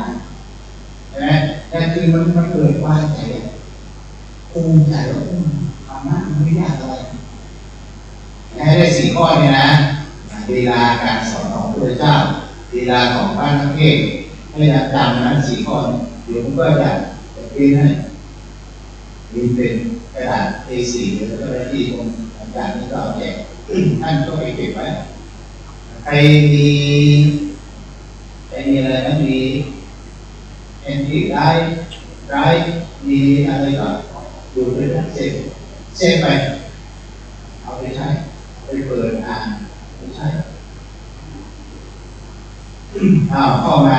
ให้วิธีในการสอนของพระพุทธเจ้า7 ประการใน7 ประการพระพุทธเจ้านะวิธีการสอนพระพุทธเจ้า1 อุปนิสีนกถาอุปนิสีนกถาคือวิธีสอนทำแก่คนที่เข้าเฝ้าคนเดียวบ้างหลายคนบ้างพบปะหรือเยี่ยมเยียนผู้ป่วยพระพุทธเจ้าเนี่ยอันนี้เขาเรียกอุปนิสีนกถาอุปนิสีนแปลว่านั่งใกล้อันนั้นเทศไม่ใช่จำเป็นต้องอันนั้นคือระเบียบจริงๆเราต้องอยู่ตามระเบียบขึ้นธรรมะขึ้นอย่างไรประกอบคำพีอย่างไรตั้งนะโมอย่างไรนี่คือระเบียบที่เราฝึกต้องให้ได้อันนี้คือระเบียบเพื่อให้เกิดความศักดิ์สิทธิ์ไม่ใช่เพราะบางคนก็บอกว่าเทศสมัยเทศพระไม่มีช่องต้องเอาอะไรพ ไม่เด็กที่เดินทั่วห้องไม่ใช่นะถ้าอย่างนี้ความเลื่อมใสมันไม่เกิดหรอกแต่ถ้าเราอยู่บนข้างบนมันศักดิ์สิทธิ์ข้างบนมีการเทศจัดพิเศษอยู่เพียงมันเรียนนั้นดีอันนั้นก็อีกเรื่องหนึ่งแต่ก็บางครั้งเห็นไหมบางครั้งอุบัตินี้ศีลนั่นกระต่ายแล้วเดินไปอยู่ดีๆพวกโยมท่านเจ้าฟ้าโยมมีปัญหาสงสัยก็นั่งนั่นแหละคุยโยมมีอะไรอย่างโยมที่มาเนี่ยผมอยากไปพบพระอรหันต์เนี่ยผมอยากไปพบพระอรหันต์ขอท่านชี้ทางพระอรหันต์ให้กับผมหน่อยเอาเราจะมาตั้งทำได้โยมหน้าก่อนนะโมตัสสะเขาเอาไว้โยมเปิดแล้วไม่ได้เลยมันก็อยู่ที่จังหวะเอานั่งเลยนั่งอยู่ใกล้ๆฝั่งนี้สินั่งกันนั่งพบไปเอาลงมาเราว่ามาดิโยมมีปัญหาอะไรกันโอ้ผมไม่ไหวครับคุณเดี๋ยวนี้เขาพูดก่อนไม่ใช่พระแท้ท่านกันเกินเนี่ยเราให้โยมว่าแบบเราค่อยอธิบายที่ผมว่ามันเป็นไงการมาไหว้พระไม่ใช่ไปไหว้ปูนไม่ใช่ไปไหว้ของไหว้แล้วเนี่ยทั้งโบราณศาสตร์ก็โบราณที่ไหนนะโบราณที่มาให้โยมเข้าใจให้โยมภูมิใจนะโอ้ผมทุกครั้งผมไหว้ผมก็มาไหว้หาพระศักดิ์สิทธิ์พระศักดิ์สิทธิ์นั้นจะศักดิ์สิทธิ์จริงหรือเปล่าก็ไม่รู้พอไปอธิษฐานอย่างไรไหมอธิษฐานขอให้ได้ขอให้ได้นี่มันไม่ใช่นะเอาสิ่งที่เราไหว้นั่นแหละไปกับทุกประการเราเคารพธงใช่ไหมเคารพธงสอนเด็กๆเคารพธงชาติไม่ใช่เคารพชาติถ้าศาสนาเข้ามาจะชาติหมายถึงใครอ่ะชาติไม่ได้หมายถึงเป็นคนไทยอย่างเดียวชาติธรรมชาติมันหมายถึงอะไรมากมายนะหมายถึงแผ่นดินทั้งหมดนี่แหละชาติไทยหมายถึงคนทั้งหมดที่อยู่ในผืนแผ่นดินไทยทุกคนก็อยู่ในชาติป่าไม้ภูเขาต่างๆก็เป็นชาติเพราะอะไรอ่ะเมื่อก่อนผมไม่เข้าใจว่าเวลานั่งรถไปเราเขียนว่าใครผู้ใดเผาป่าผู้นั้นเป็นก่อนทำลายชาติเราก็อ่านว่าธรรมดาอ่านไปเป็นไหมผู้ใดเผาป่าผู้นั้นเป็นก่อนทำลายชาติมีไงเหมือนประเทศเราผู้ใดทำไหปลาลาดแต่ผู้นั้นชื่อว่าเป็นก่อนทำลายชาตินะผมไปถามว่าท่านที่มาจากทำไหว่ายังไงอ่ะทำไหปลาลาดก็ไปคิดว่าไปทำไหปลาลาดแต่มันไม่ใช่เนี่ยเพราะว่าทำไหปลาลาดแต่ในที่นี้หมายถึงว่าลืมไม่กินแล้วไอ้เนี่ยมันไม่ใช่ของเรามันเป็นของสกปรกเลยลืมคำพูดตัวเองเช่นเดียวกันว่าให้เผาป่าทำให้มันทำลายชาตินั้นทำลายชาติไงพอเผาป่าแล้วโอ้โหควันพิษผมไปท่านรองนั้นต้องรีบกลับหายใจนอกท่านขนาดอยู่ในห้องมันเปิดแอร์มัน600 กว่านะไอ้ขนาดอยู่ในห้องนะออกไปข้างนอกหายใจนอกปวดระมัดเนี่ยท่านเผาป่าทำลายชาตินะทำลายคนด้วยเพราะคนก็ถือว่าเป็นชาติธรรมชาติน้ำเราเนี่ยเป็นชาติคำว่าเคารพชาติเนี่ยเราก็เคารพคนด้วยกันเคารพธรรมชาติจะไปทำลายธรรมชาติไปตัดวงจรไอ้ปลาเนี่ยหากินตามธรรมชาติแต่บางคนอยากได้ไปเอายาเบื่อโอ้ปลาได้ปลาใหญ่ตายหมดที่เขาไปใช้อะไรเรื่องนั้นมันเป็นเกลือเป็นปีทุกคนนะมันปลาหายใจไม่ออกยังไงไม่รู้รอมันตายหมดตัวนี้ตัวใหญ่มันก็ไม่ได้กินทั้งหมดแต่มันเป็นเพราะตัวใหญ่ตัวเล็กๆก็ตาย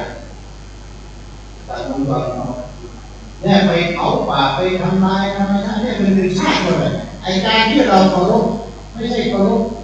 หรือนะเราก็เคารพนี้เข้าใจถ้าศาสนาเป็นศาสนาที่อยู่ร่วมกันที่สอนให้คนประพฤติปฏิบัติถ้าศาสนาพระมหากษัตริย์ทุกเผ่าทุกกลุ่มนั่นเองพึ่งแม่พึ่งแม่ผู้ก็ต้องมีหัวหน้าดูไหมที่พึ่งที่ไหนทำลายนางพยาพึ่งพยาตัวพยาเขาต้องปกป้องพระมหากษัตริย์เขาถ้าศาสนาพระมหากษัตริย์พระมหากษัตริย์ไหนใครครับพระมหากษัตริย์ที่ไหนเป็นเจ้าแผ่นดินด้วยราชวงศ์ไม่ใช่เป็นเจ้าแผ่นดินราชวงศ์ของเรานี่ราชวงศ์จากปีเป็นรักษาถ้าคำว่ามหากษัตริย์พระมหากษัตริย์หมายถึงต้องเรียกเป็นรักษาในเคารพเนี่ยไม่ใช่ไปเคารพข้าเราเคารพถ้าเราเข้าใจเนี่ยอุบายที่ศีลนักการก็คุยกันให้เขาเข้าใจคนเดียวมากหลายคนมากหลายคนพบปะก็สนทนาคุยเข้ามาคุยธรรมะกันพบปะหรือเยี่ยมเยียนคนป่วยนั่นแนะนำให้เกิดสติมีหลวงพ่อผมประทับใจหลวงพ่อพระเทพพระอาจารย์เรื่องหนึ่งคือมีคนอันนี้มีชาวเขาเอาเล่าดูจริงๆหลวงพ่อเนี่ยดูแลคนมีพระเราอยู่ในนั้นมีโรงเรียนไม่มีก็ช่วยจนส่งเรียนจนจบแล้วก็ต้องมีนะมาอยู่ที่สวนธรรมโกศลเนี่ยต้องเป็นทำประโยชน์อะไรมากมายเลี้ยงไปชาวบ้านอะไรที่นั่นตอนนะแล้วก็มีโยมคนหนึ่งเป็นชาวเขาเนี่ยอายุมากแล้วมีลูกสาวแล้วให้ลูกสาวเนี่ยแต่งงานกับคนงานว่าเป็นคนงานเป็นผู้ชายก็แต่งงานเป็นแต่วันนี้พ่อของผู้หญิงเนี่ยอยู่ทรงใกล้จะตายแล้วคนงานสวนเนี่ยไปเรียนหลวงพ่อว่าหลวงพ่อขอหลวงพ่อไปเยี่ยมพ่อของภรรยาหน่อยจะตายแล้วอย่างน้อยขอให้เห็นข้าหลวงพ่อไม่ตายนะแต่หลวงพ่อไม่ได้ไปมือเปล่านะไปเลยเอาซุปไก่ไปด้วยซุปไก่ของแล้วก็อะไรแรงตามโลกไปแล้วเนี่ยน้องโทรมาบอกว่าขอให้ไปดูใจหน่อยอย่างน้อยให้เห็นพระก่อนสิ้นชีวิตพ่อก็ไปเป็นไงเห็นคนพูดได้นะเป็นไงแต่เขาคิดว่าตายแล้วหลวงพ่อแบบก็ตายมันไม่มีแรงกับคนแรงนั่นก็แรงแบบโอ้หมอขึ้นดึงสุดใจไป2 คนตามด้วยรังนกพอดึงไปได้สักคู่หนึ่งสามวันสักครู่สักคู่นั้นลุกมาได้จากนอนไม่มีแรงหมดแรงลุกมาได้คุยได้บอกว่าเอาผ้ามาล้างให้อยู่ได้ยังไม่ตายแต่เดี๋ยวนี้10 ปีแล้วเอาไว้จะตายแล้วให้ไปดูใจหน่อยเราว่าไปเพราะมันหมดแรงไม่ได้กินข้าวของเราเนี่ยเราไม่ได้สังเกตเนี่ยมันก็มากนะไม่ถึงว่า2-3 วันไม่ได้กินข้าวหรอกของเราแค่ไม่ได้สังเกตมื้อเดียวมันก็มากนะอีกคนทุกวันแต่ครูวัดสันบุรีตอนนี้จัดสันบุรีผมได้อะไรขึ้นมาก็คือไม่ตายเมื่อไม่ตายจะทำไงก็อยู่เฝ้าสวนเนี่ยพ่อไปเนี่ยเขาเรียกอุปนิสัยต่างๆก็คุยสนทนาธรรมะแล้วคนนี้ก็ดีนะท่านเป็นชาวเขานะเวลาลูกเคยกินเหล้าอะไรก็เปิดไปฟ้องหลวงพ่อไปเตือนมันต้องกินเหล้าเยอะพ่อไปลองเรียนลูกศิษย์เอาหน่อยหยุดได้ก็หยุดถ้าไม่หยุดไม่หลวงพ่อไม่ใจเงินให้เนี่ย เนี่ยมันอยู่ด้วยกันไงอุปนิสัยหน้าขาไม่จำเป็นต้องเป็นเทศบางอย่างนะไอ้เทศวิธีการก็คือมันได้ศาสนิกเป็นกิจลักษณะแต่เราก็ต้องเทศนะต้องรักษา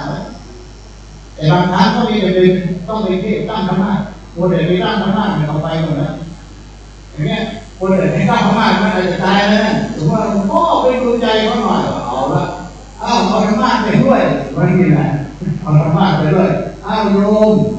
โยมทำใจไว้ดีๆนะเดี๋ยวอาตมาจะเทศนะโมตัสสะภะคะวะโตตรงนี้นะอาวัตสังมยาบริตตังเราคือตายแน่นอนเราเป็นเทศอย่างนี้ไม่ได้เนี่ยอะไรจะเกิดขึ้นก็ตายจริงๆนั่นแหละ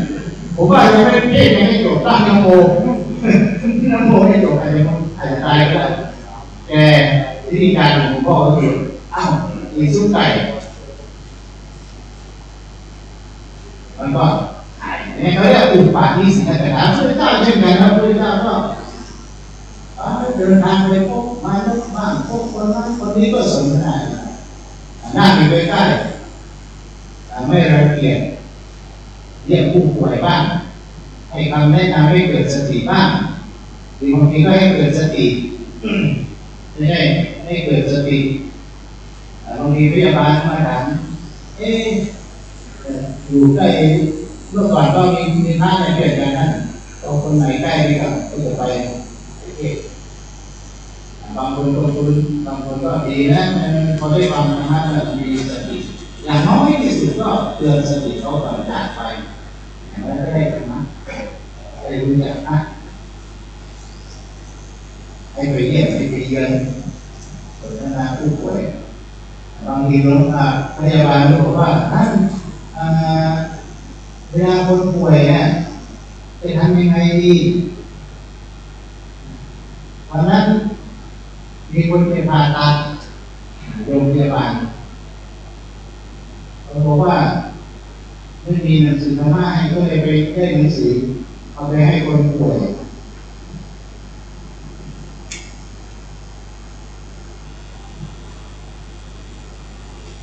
พอโยมเอาให้คนป่วยอ่านคนป่วยออกมาเลยหรอนะทำไมโยมไปเอาหนังสืออะไรให้เขาอ่านก่อนผ่าตัดมันอ่านหนังสือธรรมะอะไรไม่ได้เอา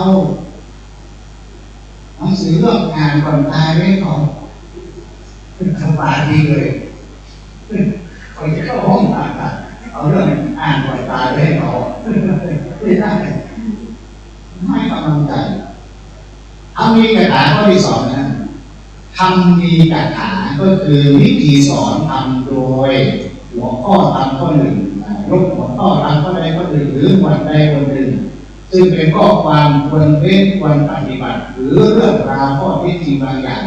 อาจจะบรรยายในบางกถาทำมีกถาทำมีกถาก็คือทำที่ประกอบหรือคำพูดที่ประกอบด้วยธรรมนั่นแหละอันนี้ควรเว้นนะอันนี้มันไม่ถูกอันนี้ควรปฏิบัติทำนี้เป็นทำที่ควรเว้นหลีกให้ไกลงานทำที่ควรอันนี้เรียกว่าบรรยายก็ได้การอ่านกถาทำหรือคุยกันก็ได้เรียกว่าทำมีกถาทำมีกถาเนี่ยโดยมากเราก็จะเป็นการบรรยายใช่ไหมยกของข้อธรรมะก็บรรยายข้อใดข้อหนึ่งแต่ไม่เป็นกิจลักษณะนี้คล้ายๆเทศนั่นแหละแต่เป็นบรรยายหรือปาฐกถาเรื่องทำมีกถาพระพุทธเจ้าก็ใช้นะครับในลักษณะนี้เราก็เอาแบบได้เรียนแบบบรรยายต่อมาข้อที่สามการสอนของพระเจ้าที่สามโอวาทกถาโอวาทกถาก็คือวิธีสอนทำแบบอบรมแบบแนะนำตักเตือนให้รู้สึกผิดชอบชั่วดีต้องใช้วิธีนี้ในกรณีที่มีผู้ทำผิดเสียหายอย่างนี้อบรมวันเราว่าเนี่ยเวลาทำว่าเด่นอันนี้มันไม่ถูกนะแต่อย่างทำวัดเกิดคนเราจะต้องปรุงคำว่าไปเสกเนี่ยไม่ใช่ไปเสกเป่าให้ของให้มันขังนะ พระเสกเขาเรียกพระเสกมันมีพระอะไรพระเสกพระสร้างพระสอนพระอะไรพระสื่อพระเสียงใช่ไหมพระเสกเสกที่หมายว่าอะไรต้องเสกตัวเอง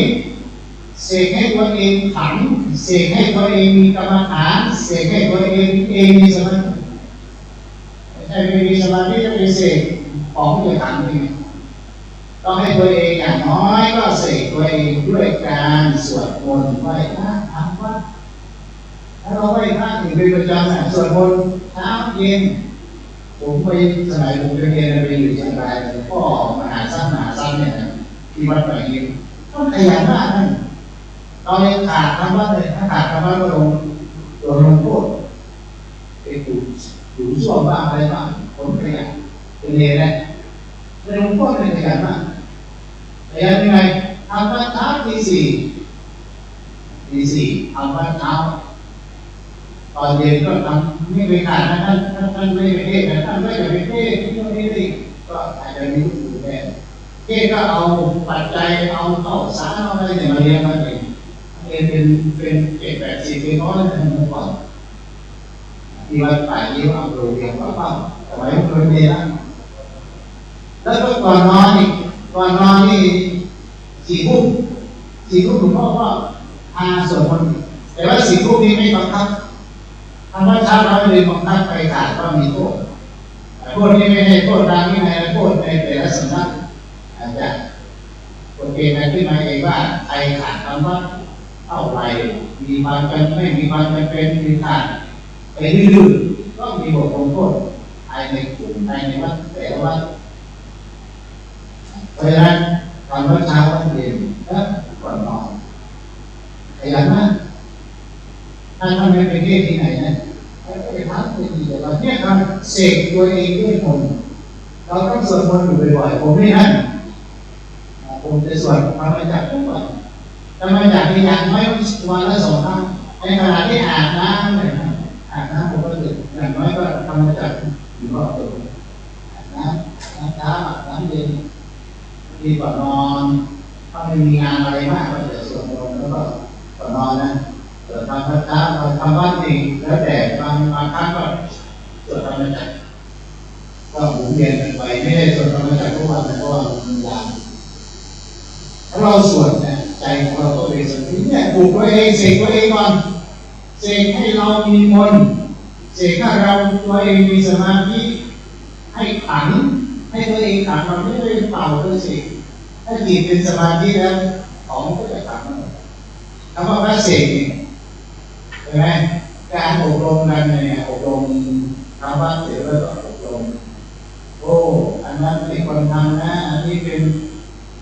พวกอันนี้คนทำขยันเรียนเลยเนาะโอวาทนักศึกษาเนี่ยโอวาทแนะนำตักเตือนอันนี้ดีเดี๋ยวไปทำเดินออกไปจากวัดเนี่ยของผ้าให้เรียบร้อยโอวาทนั้นของผ้าให้เรียบร้อยเป็นปริมณฑลแต่ที่ซื้อของเลยเที่ยงไปแล้วเนี่ยมันก็เลยโอวาทอันนี้ดีอันนี้ไม่ดีอบรมโอวาทนักศึกษาพระพุทธเจ้าก็ใช้บ่อยนะในโอวาทำอาคาสิได้ให้แล้วสิโอวาทแก่ภิกษุทั้งหลายว่ามีเวลาเป็นกำหนดหรือให้โอวาทแล้วโอวาทแล้วว่าโอวาทว่าก็คือแนะนำสิ่งนั้นสิ่งนี้สิ่งนั้นไม่มีต้องสำรวมอินทรีย์ในพระพุทธเจ้าตรัสต้องสำรวมอินทรีย์ตามผู้ดูสำรวมในที่นี้สังวรก็คือป้องกันไม่ให้สิ่งภายนอกเข้ามาป้องกันไม่ให้รูปมันมาเข้าตาและเกิดกิเลสไม่ให้เสียงเข้ามากระทบเพื่อให้เกิดทุกข์เกิดโทษในพระโอวาทพระพุทธเจ้าให้บ่อยเราก็เช่นเดียวกันนะครับสอนลูกนักลูกเรียนการก็เกิดคนเนี่ยก็เป็นโอวาทนั่นแหละให้ทำวัดเสร็จแล้วไปไม่ได้โอวาทไม่ได้สอนเลยอาทุสาสนิกถาที่5อา ที่สี่อนุสาสนิกถาก็คือวิธีสอนทำแบบสั่งสอนหรือแบบร่ำสอนโดยทรงใช้วิธีนี้ในกรณีที่ประสงค์จะแนะนำข้อปฏิบัติให้ทราบเลยไม่บังคับว่าจะต้องปฏิบัติตามมันเป็นข้อแนะนำร่ำสอนร่ำคำว่าอนุสาสนีอนุสาสนีก็คือสอนเนืองอนุแปลว่าเนืองสอนว่าร่ำสอนอยู่บ่อยๆแต่ไม่ได้บังคับนะถ้าทำนี้จะดีถ้าไม่ทำก็ไม่ได้เหมือนอะไรคุณยันเกคุณวิโสแปลที่ราใช่ไหมคุณทำซึ่งบุญจริงๆก็ไม่ได้บุญคนคำว่าคุณวิโสคุณวิสัชแปลว่าถ้าเราแปลบางทีก็แปลไม่อาจจะได้แปลว่าบุญ5 บุญคุณทำบุญใช้จริงๆ5 คนบุญในที่นี้ไหนคนถ้าคนทำบุญก็ให้ทำบ่อยๆถึงพอใจในบุญการสั่งสมบุญเป็นเกณฑ์นำสุขมาให้แต่เวลาสอนคือไม่ได้บังคับเลยให้ทำไม่ทำเลยเหมือนน้ำตกมาทีละหยดทำให้หม้อเต็มได้เพราะนั้นแนะนำร่างสอนเอาว่าร่างก็คือร่างสอนถ้าใครปฏิบัติใครนำไปรู้ปฏิบัติก็ได้ใครไม่ปฏิบัติก็ไม่ได้ไม่ได้บังคับนะอันนี้ไม่ได้บังคับแต่โอ้โหว่าเนี่ยโอ้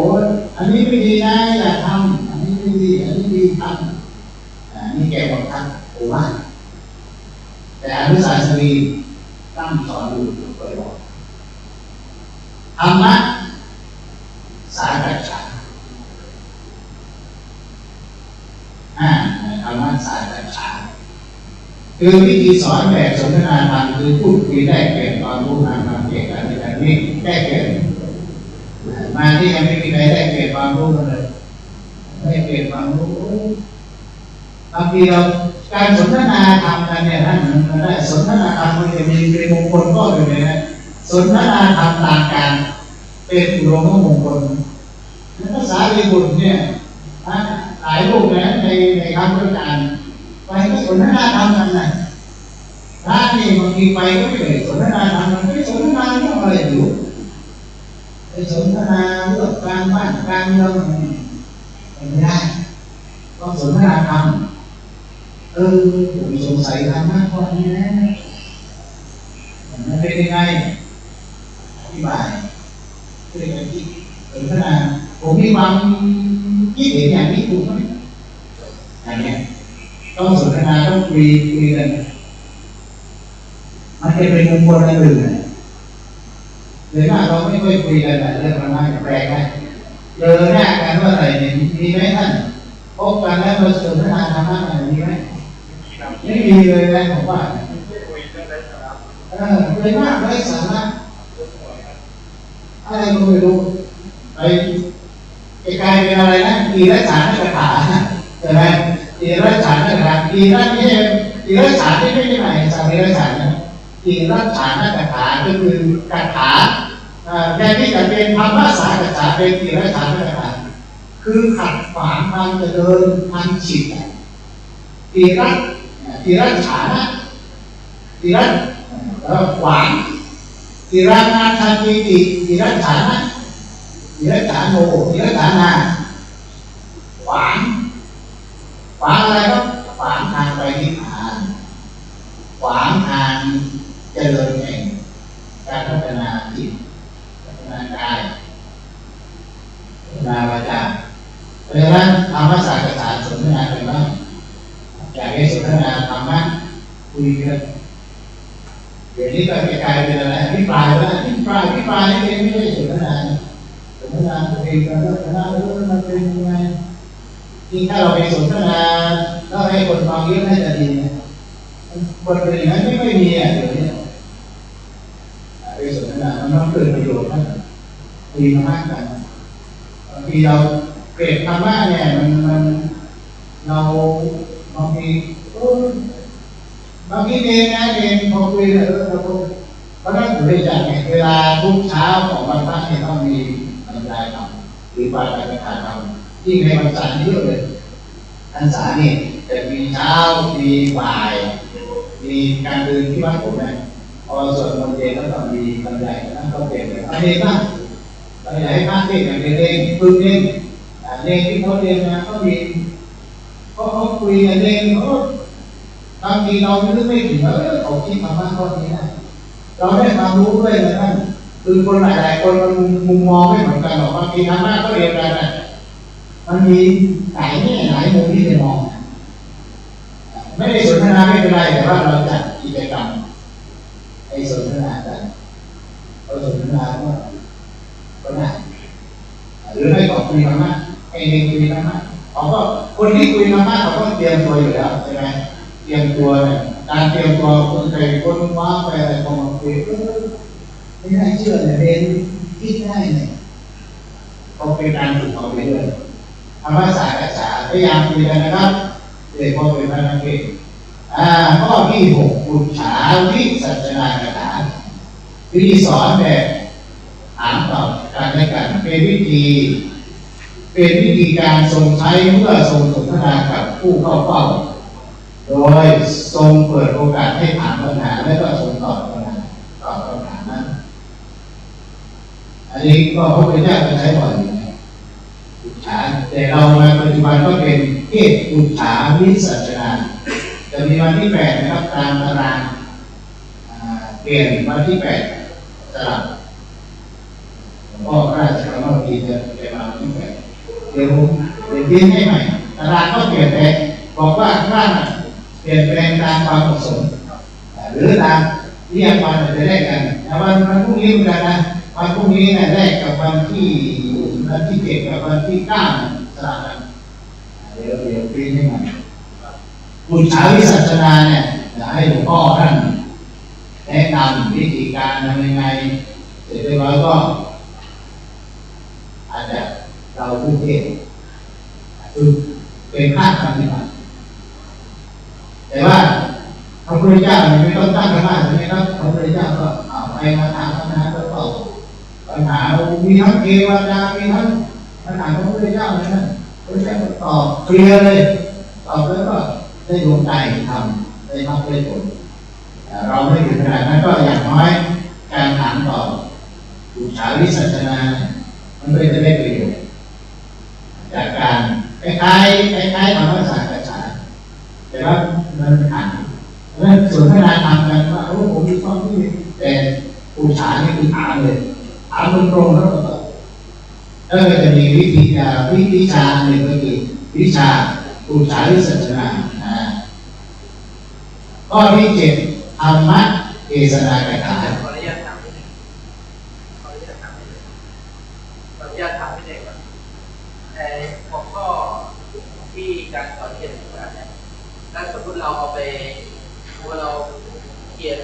เจ้าว่าบางท่านเรื่องเราเอาพระพวกนี้ใส่ได้ทำไมว่าแต่เราบอกข้อว่าเจ้าว่าเราพูดถึงใครเรื่องไหนเราเอาหัวข้อนี้ใส่ได้ไม่เป็นไรเข้าใจว่านี่คือการธรรมเทศนาเห็นไหมธรรมเทศนาในวันสุดท้ายเลยธรรมเทศนากถาก็คือวิธีสอนด้วยการแสดงชี้แจงให้แจ่มแจ้งชัดเจนโดยมุ่งเน้นและแนะนำข้อธรรมให้รู้ให้เข้าใจและเน้นให้เห็นแนวปฏิบัติตามได้ต้องเราฝึกเนี่ยธรรมเทศนาแต่ในสมัยโบราณก็ไม่มีตั้งธรรมะอย่างนี้หรอกอาจจะดื้อบ้างอาจจะนั่งแสดงอย่างพระพุทธเจ้าแสดงธรรมพระเจ้าแสดงพอ4 โมงเย็นก็แสดงตอนเย็นสายยันหัสมัยหรือเวลาพบค่ำพระพุทธเจ้าก็แสดงการพิสูจน์อะไรฟังแล้วทำเทศนาอันนี้ที่เรา7 ข้อนะเพราะว่าวิธีสอนของพระพุทธเจ้า7 ข้อที่7 ข้อนี้พระพุทธเจ้าทำอะไรบ้างทำเทศนาตอบปัญหาสนทนาธรรมสนทนาในบางทีพระพุทธเจ้าก็เดินไปบิณฑบาตนะเดินบิณฑบาตแล้วเอาไปสนทนาธรรมพกมาพกก็สนทนากัน ไม่ได้รังเกียจไม่ได้มีน้ำบาดอย่างที่ว่าไม่ใช่มีน้ำบาดก็หลับหูหลับตารอฟังแต่คำนิมนต์อย่างเดียวไม่ใช่ไม่ต้องไปแล้วพบใครก่อนก็สนทนาเห็นมันเราเดินทำอะไรไหว้ทิศไหว้ทิศไหว้ยังไงไหว้ทิศตะวันออกไหว้ทิศตะวันตกใครสอนให้เธอไหว้ก็ก่อนตายไหว้อย่างเงี้ยเธอไหว้ก็ดีอยู่ไงไม่ได้ไปทักทายของเราถ้าเราไปไหว้ทำอะไรไหว้ทิศไหว้ทำไมไหว้ทิศตะวันออกโอ้โหผมว่ากลับว่าไม่ทันนะกลับว่าไม่ทันก็เลยจะเธอทำอย่างนั้นก็ดีอยู่แต่ว่า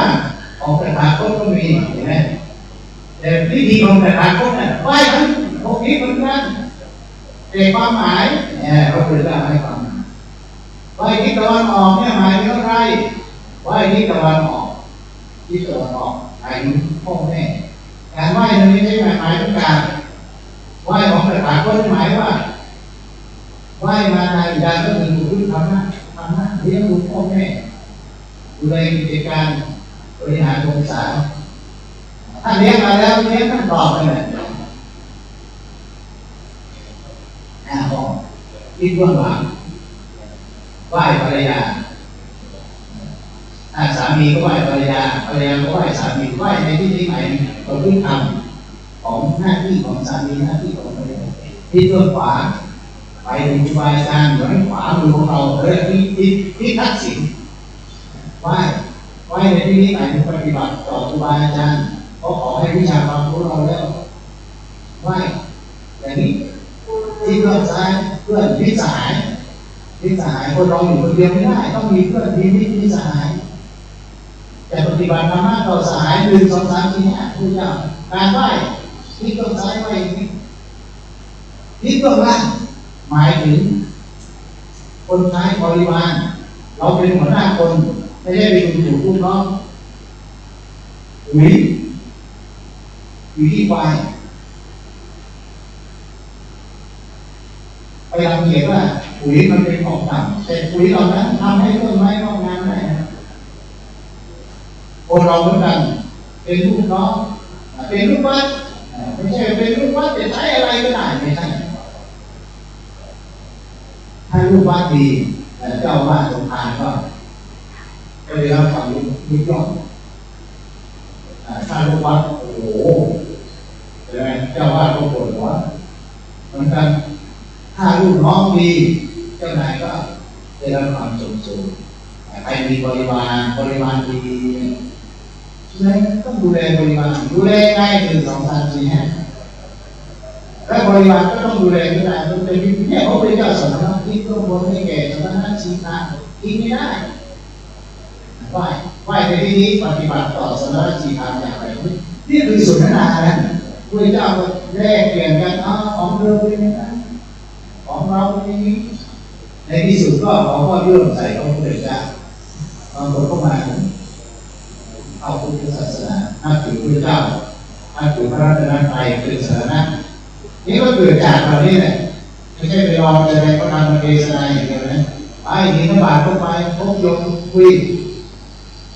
ญาติโยมนะอนุสาสนีก็ตั้งสอนอยู่บ่อยๆว่าเป็นเท่านั้นคำสอนเหล่านั้นสักวันหนึ่งเราแม้โอวาทก็ดีตั้งสอนอยู่บ่อยๆก็ดีนะเองบางทีอาจจะกลายเป็นเรื่องรำคาญนะ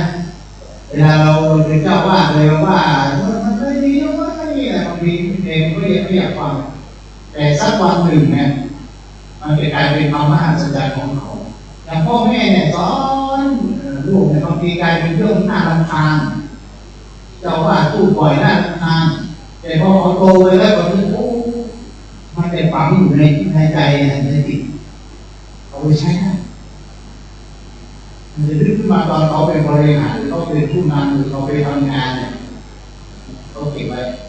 ตอนเป็นเรียนเนี่ยจะรำคาญแต่เรื่องทำบ้านที่มาที่ผมก็มาดูเนี่ยมันก็ไม่เป็นไรทุกบ้านเวลาเจ็บคอเนี่ยพระพุทธเจ้าใช้แล้วก็เอานำมาใช้ได้อุบายประกอบ ในการสอนพระพุทธเจ้าต้องมีบายหรือวิธีการนะที่ยกอุทาหรณ์และการเล่านิทานประกอบอันนี้พระพุทธเจ้าเป็นนักเล่านิทานสุดยอดอยู่แล้วมีชาดกเรื่องชาดก547 เรื่องนะอยู่ในชาดกแต่ว่าชาดกนี่ในพระไตรปิฎกเนี่ยก็เป็นย่อถ้าจะอ่านเรื่องรายละเอียดก็ไปอ่านอัตถกถาอัตถกถานี่ชาดกพระพุทธเจ้าเล่านิทานเองนะนำนิทานมาเล่าแล้วก็สอนเพราะฉะนั้นเราเป็นเทศอย่างเดียวเทศธรรมะเอาหน้าเบื่อเทศธรรมะด้วยสอนธรรมะเนี่ยต้องมีนิทานสาธกเนี่ย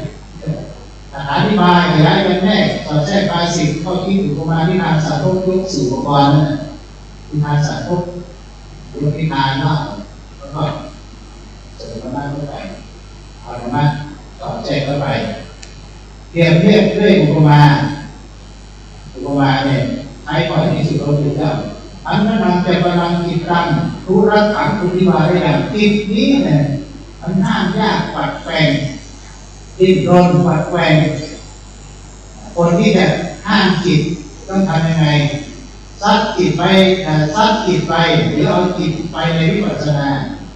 ไปแต่คนแต่หมู่งานเหมือนวาริโตวัดทะเลกิโตชาวประมงจับปลาโยนขึ้นไปบนบกปลามันก็จะดิ้นไปดิ้นมาอย่างไรจิตของเราเหมือนกันนะเอาใหม่ๆจิตเข้าไปจุย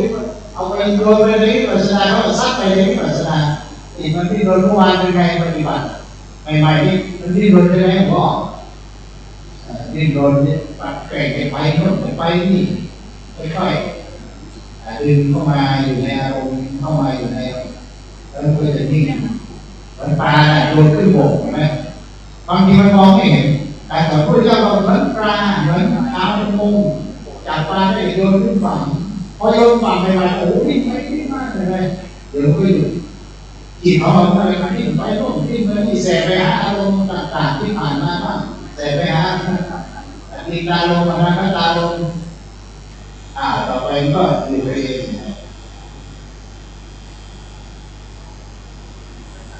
อันนี้เขาเรียกเปรียบเทียบกันมาเอาดูใน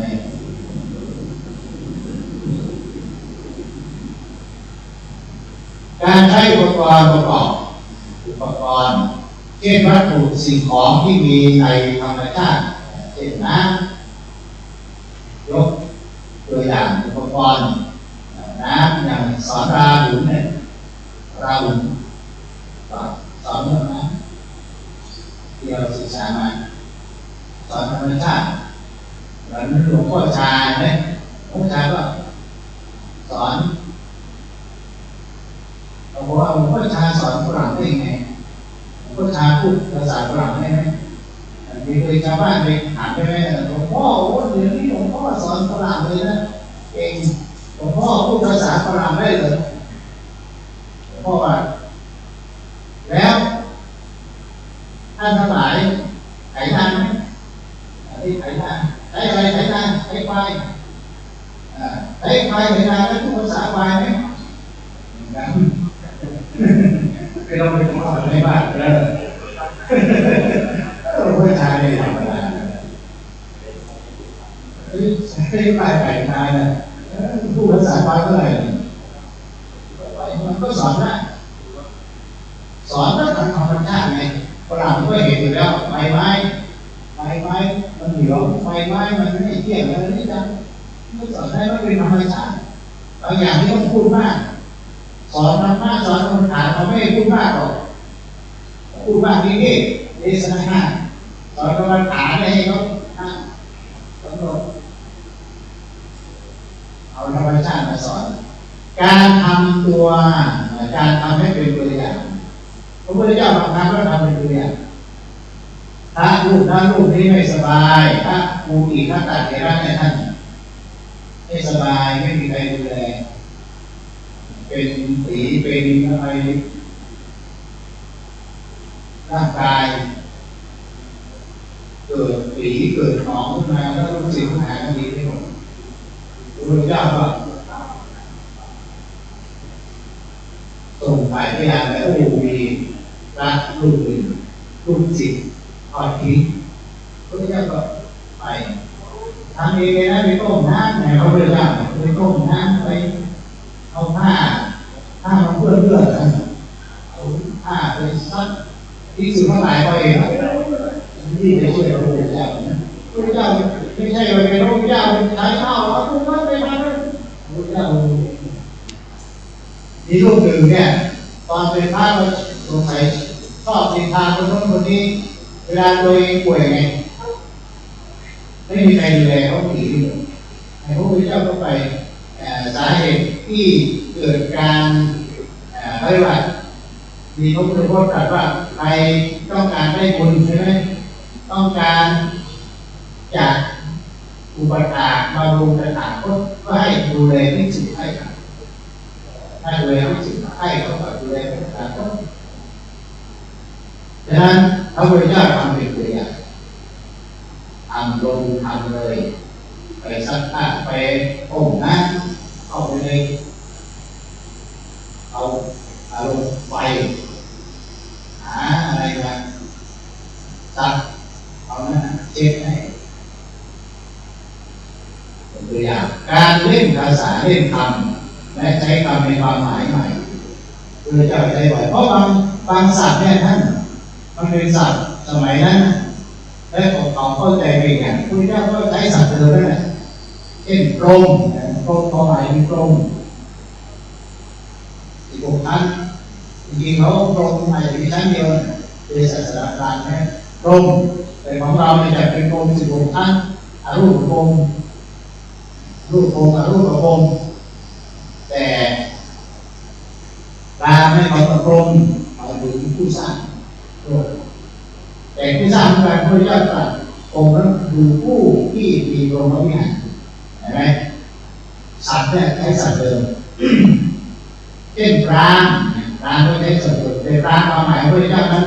ลอยบาปเขาลอยความชั่วหากน้ำโยมไม่น้ำองค์ตาสัตว์แต่พระเจ้าสอนให้ลอยบาปก็คือลอยเลยเหมือนเราลอยกระทงนั่นลอยกระทงเนี่ยอะไรที่ไม่ดีก็ลอยไปไม่ได้ไปลอยกระทงจริงๆถ้าปฏิบัติให้ได้ผลคือลอยบาปคือลอยนี่แหละตามความหมายต่างชอบลอยของใช่ไหม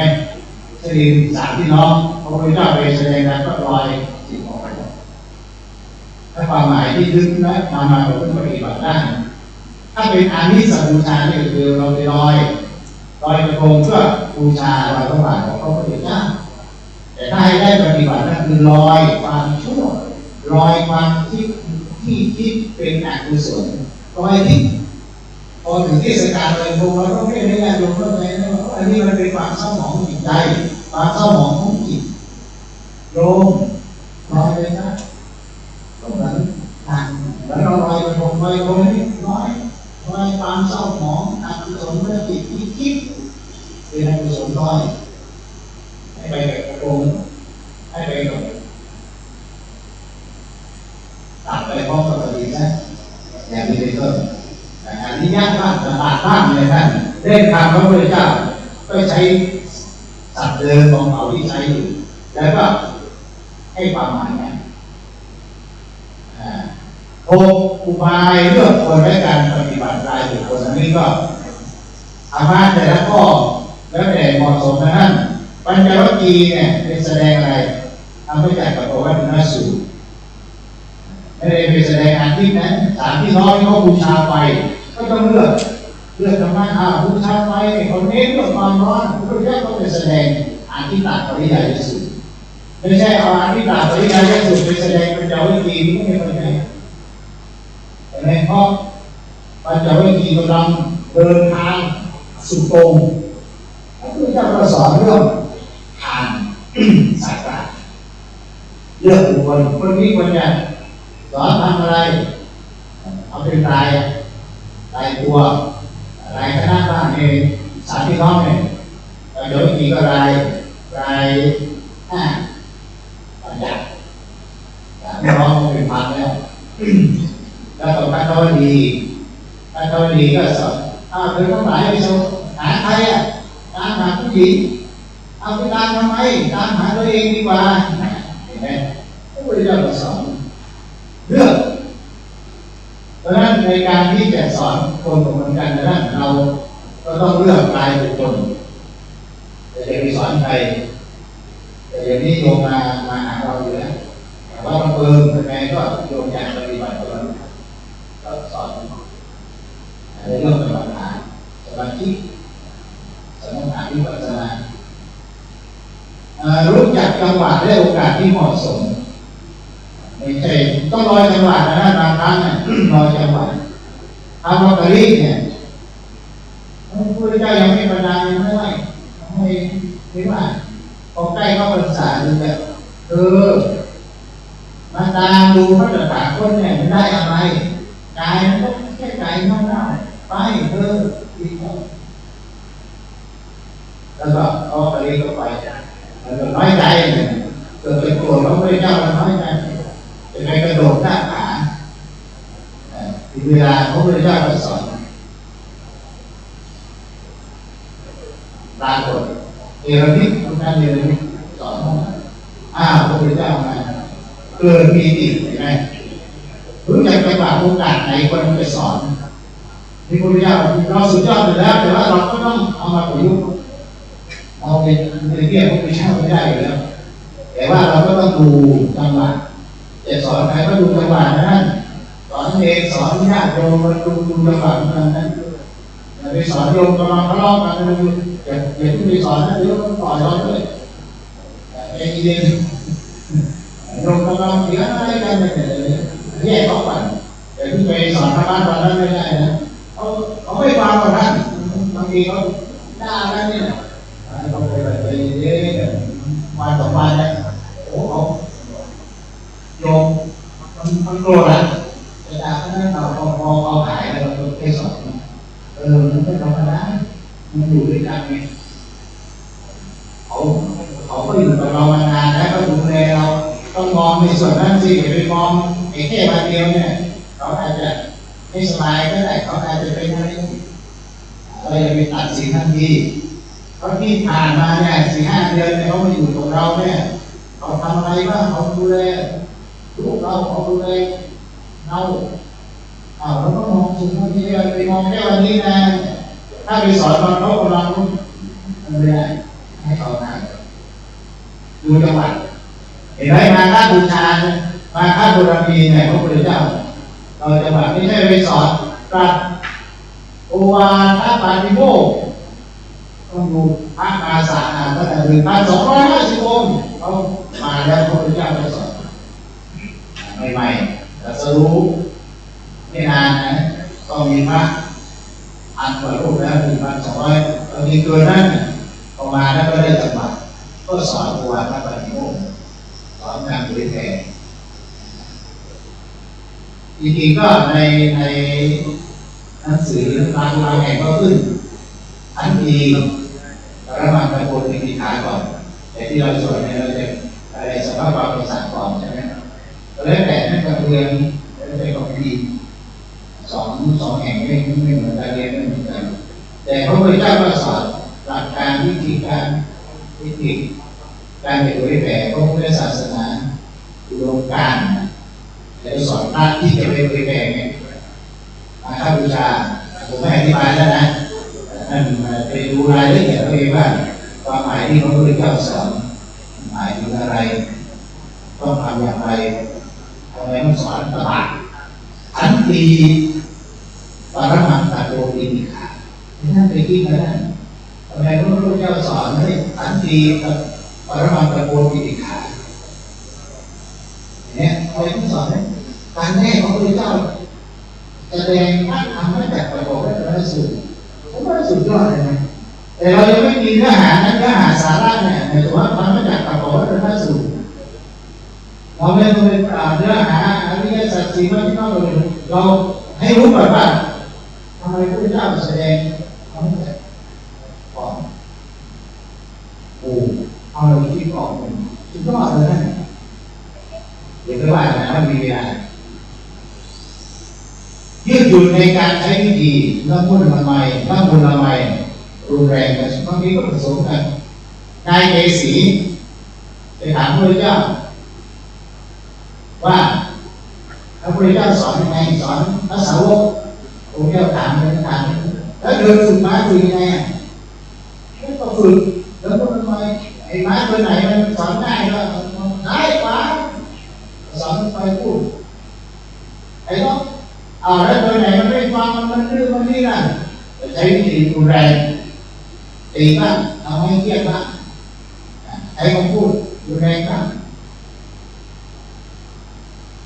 แล้วถ้ามันไม่ฟังล่ะนี่เลยฆ่าทีนายเกษีแต่ถามพระพุทธเจ้าสอนไงก็เหมือนเดิมเลยโอ้นายเกษีพระนี่โหดจังก็คือเหมือนเราไงสุดท้ายฆ่าไงพระเจ้าก็เหมือนกันเราก็สอนสาวกเราบางรูปก็อาจจะตำหนิไม่ใช่ตำหนิเหมือนเราแต่ตำหนิเขาเนี่ยก็พระพุทธเจ้าโมฆะสุดแค่นั้นเองสูงสุดโมฆะหรือว่าเปล่ามีแต่ร่างกายมันเปล่าเราไม่มีคุณธรรมอะไรเลยนะผมก็รุนแรงบ้างใช้คำฆ่าในที่นี้ฆ่าในความหมายอริยสัจก็คือไม่สอนนะเลิกสอนแล้วนะในพุทธศาสนาถ้าเราเลิกสอนนี่คือสอนก็เป็นความสอนก็ไม่เอาก็คือเลิกสอนเขาความหมายฆ่าเนี่ยไม่สอนแล้วนะสอนก็ไม่ได้อะไรก็สอนเดินไม่ได้อะไรก็คือไม่สอนแล้วนะความหมายของมันฆ่าไม่ได้เป็นฆ่าเขาจริงๆอันนี้คือวิธียืดพระพุทธเจ้าใช้เหมือนกันลงโทษไม่ให้รางวัลไม่ตามดีบ้างแต่ว่าลงโทษนี่คือแค่ตามดีแต่พระ30 รูปไปจำพรรษากลับมาเฝ้าพระพุทธเจ้าคล้ายๆแต่มาบวชพระพุทธเจ้าบอกว่าทั้งหลายไปจำพรรษาทุ่นเป็นยังไงบ้างข้าพระองค์ทั้งหลายตั้งกติกากันเลยว่าไม่พูดไม่จากัน3 เดือนพระพุทธเจ้าว่าทั้งหลายอยู่อย่างประสุสัตว์อยู่อย่างมูลวัดเขาเรียกมูลวัดของคนไม่ได้พูดไม่จากันไม่ใช่นะบางทีถือศีลไม่พูดไม่พูดเนี่ยถ้าเราลองถือดิอยู่วัดเนี่ยภาษาที่ภาษาเองเราไม่พูดกันนะอะไรจะตามมาครับสำนักเรียนบางทีไม่ต้องสอน3 เดือนนี่คุณพูดครูก็ไม่ต้องสอนนักเรียนก็ไม่ต้องท่องจบเลยไม่ได้มันมีอะไรต้องพูดกันสัตว์นี่มันไม่พูดกันไงมันเก็บเขามันก็ไม่บอกเราเนี่ยมีอะไรเกิดขึ้นพูดแต่พูดแล้วไม่สำรวมให้อยู่ในกรอบพูดได้ถ้าไม่พูดเนี่ยมันต้องทำสัตว์ไม่เกิดประโยชน์อะไรถ้าไม่พูดก็ไม่ได้เสียในครั้งนั้นแต่พระพุทธเจ้าต้องพูดต้องคุยแต่พูดแล้วให้อยู่ในกรอบให้สำรวมทุกอย่างให้สำรวมสันวโรสิ่งที่จะเข้ามาแล้วเกิดทุกข์เกิดโทษต้องป้องกันเอาไว้แต่สัมภาระบางทีก็จะป้องกันไม่ให้มันเข้ามาโสภะอัตตะเห็นไหมพระพุทธเจ้าจะนิพพานอีก4 เดือนตถาคตจะนิพพานพระทั้งหลายพากันเศร้าโศกเสียใจนะพากันร้องห่มร้องไห้เราจะทำยังไงนี่แต่พระอัตตะเนี่ยมีหลายรูปมันไม่ใช่เพราะว่าอัตตะประโยชน์ของตนเห็นไหมพระอัตตะเนี่ยจริงๆอาจจะไม่ใช่ก็ได้ไม่รู้ชื่ออะไรเขาก็ตั้งชื่อว่าอัตตะ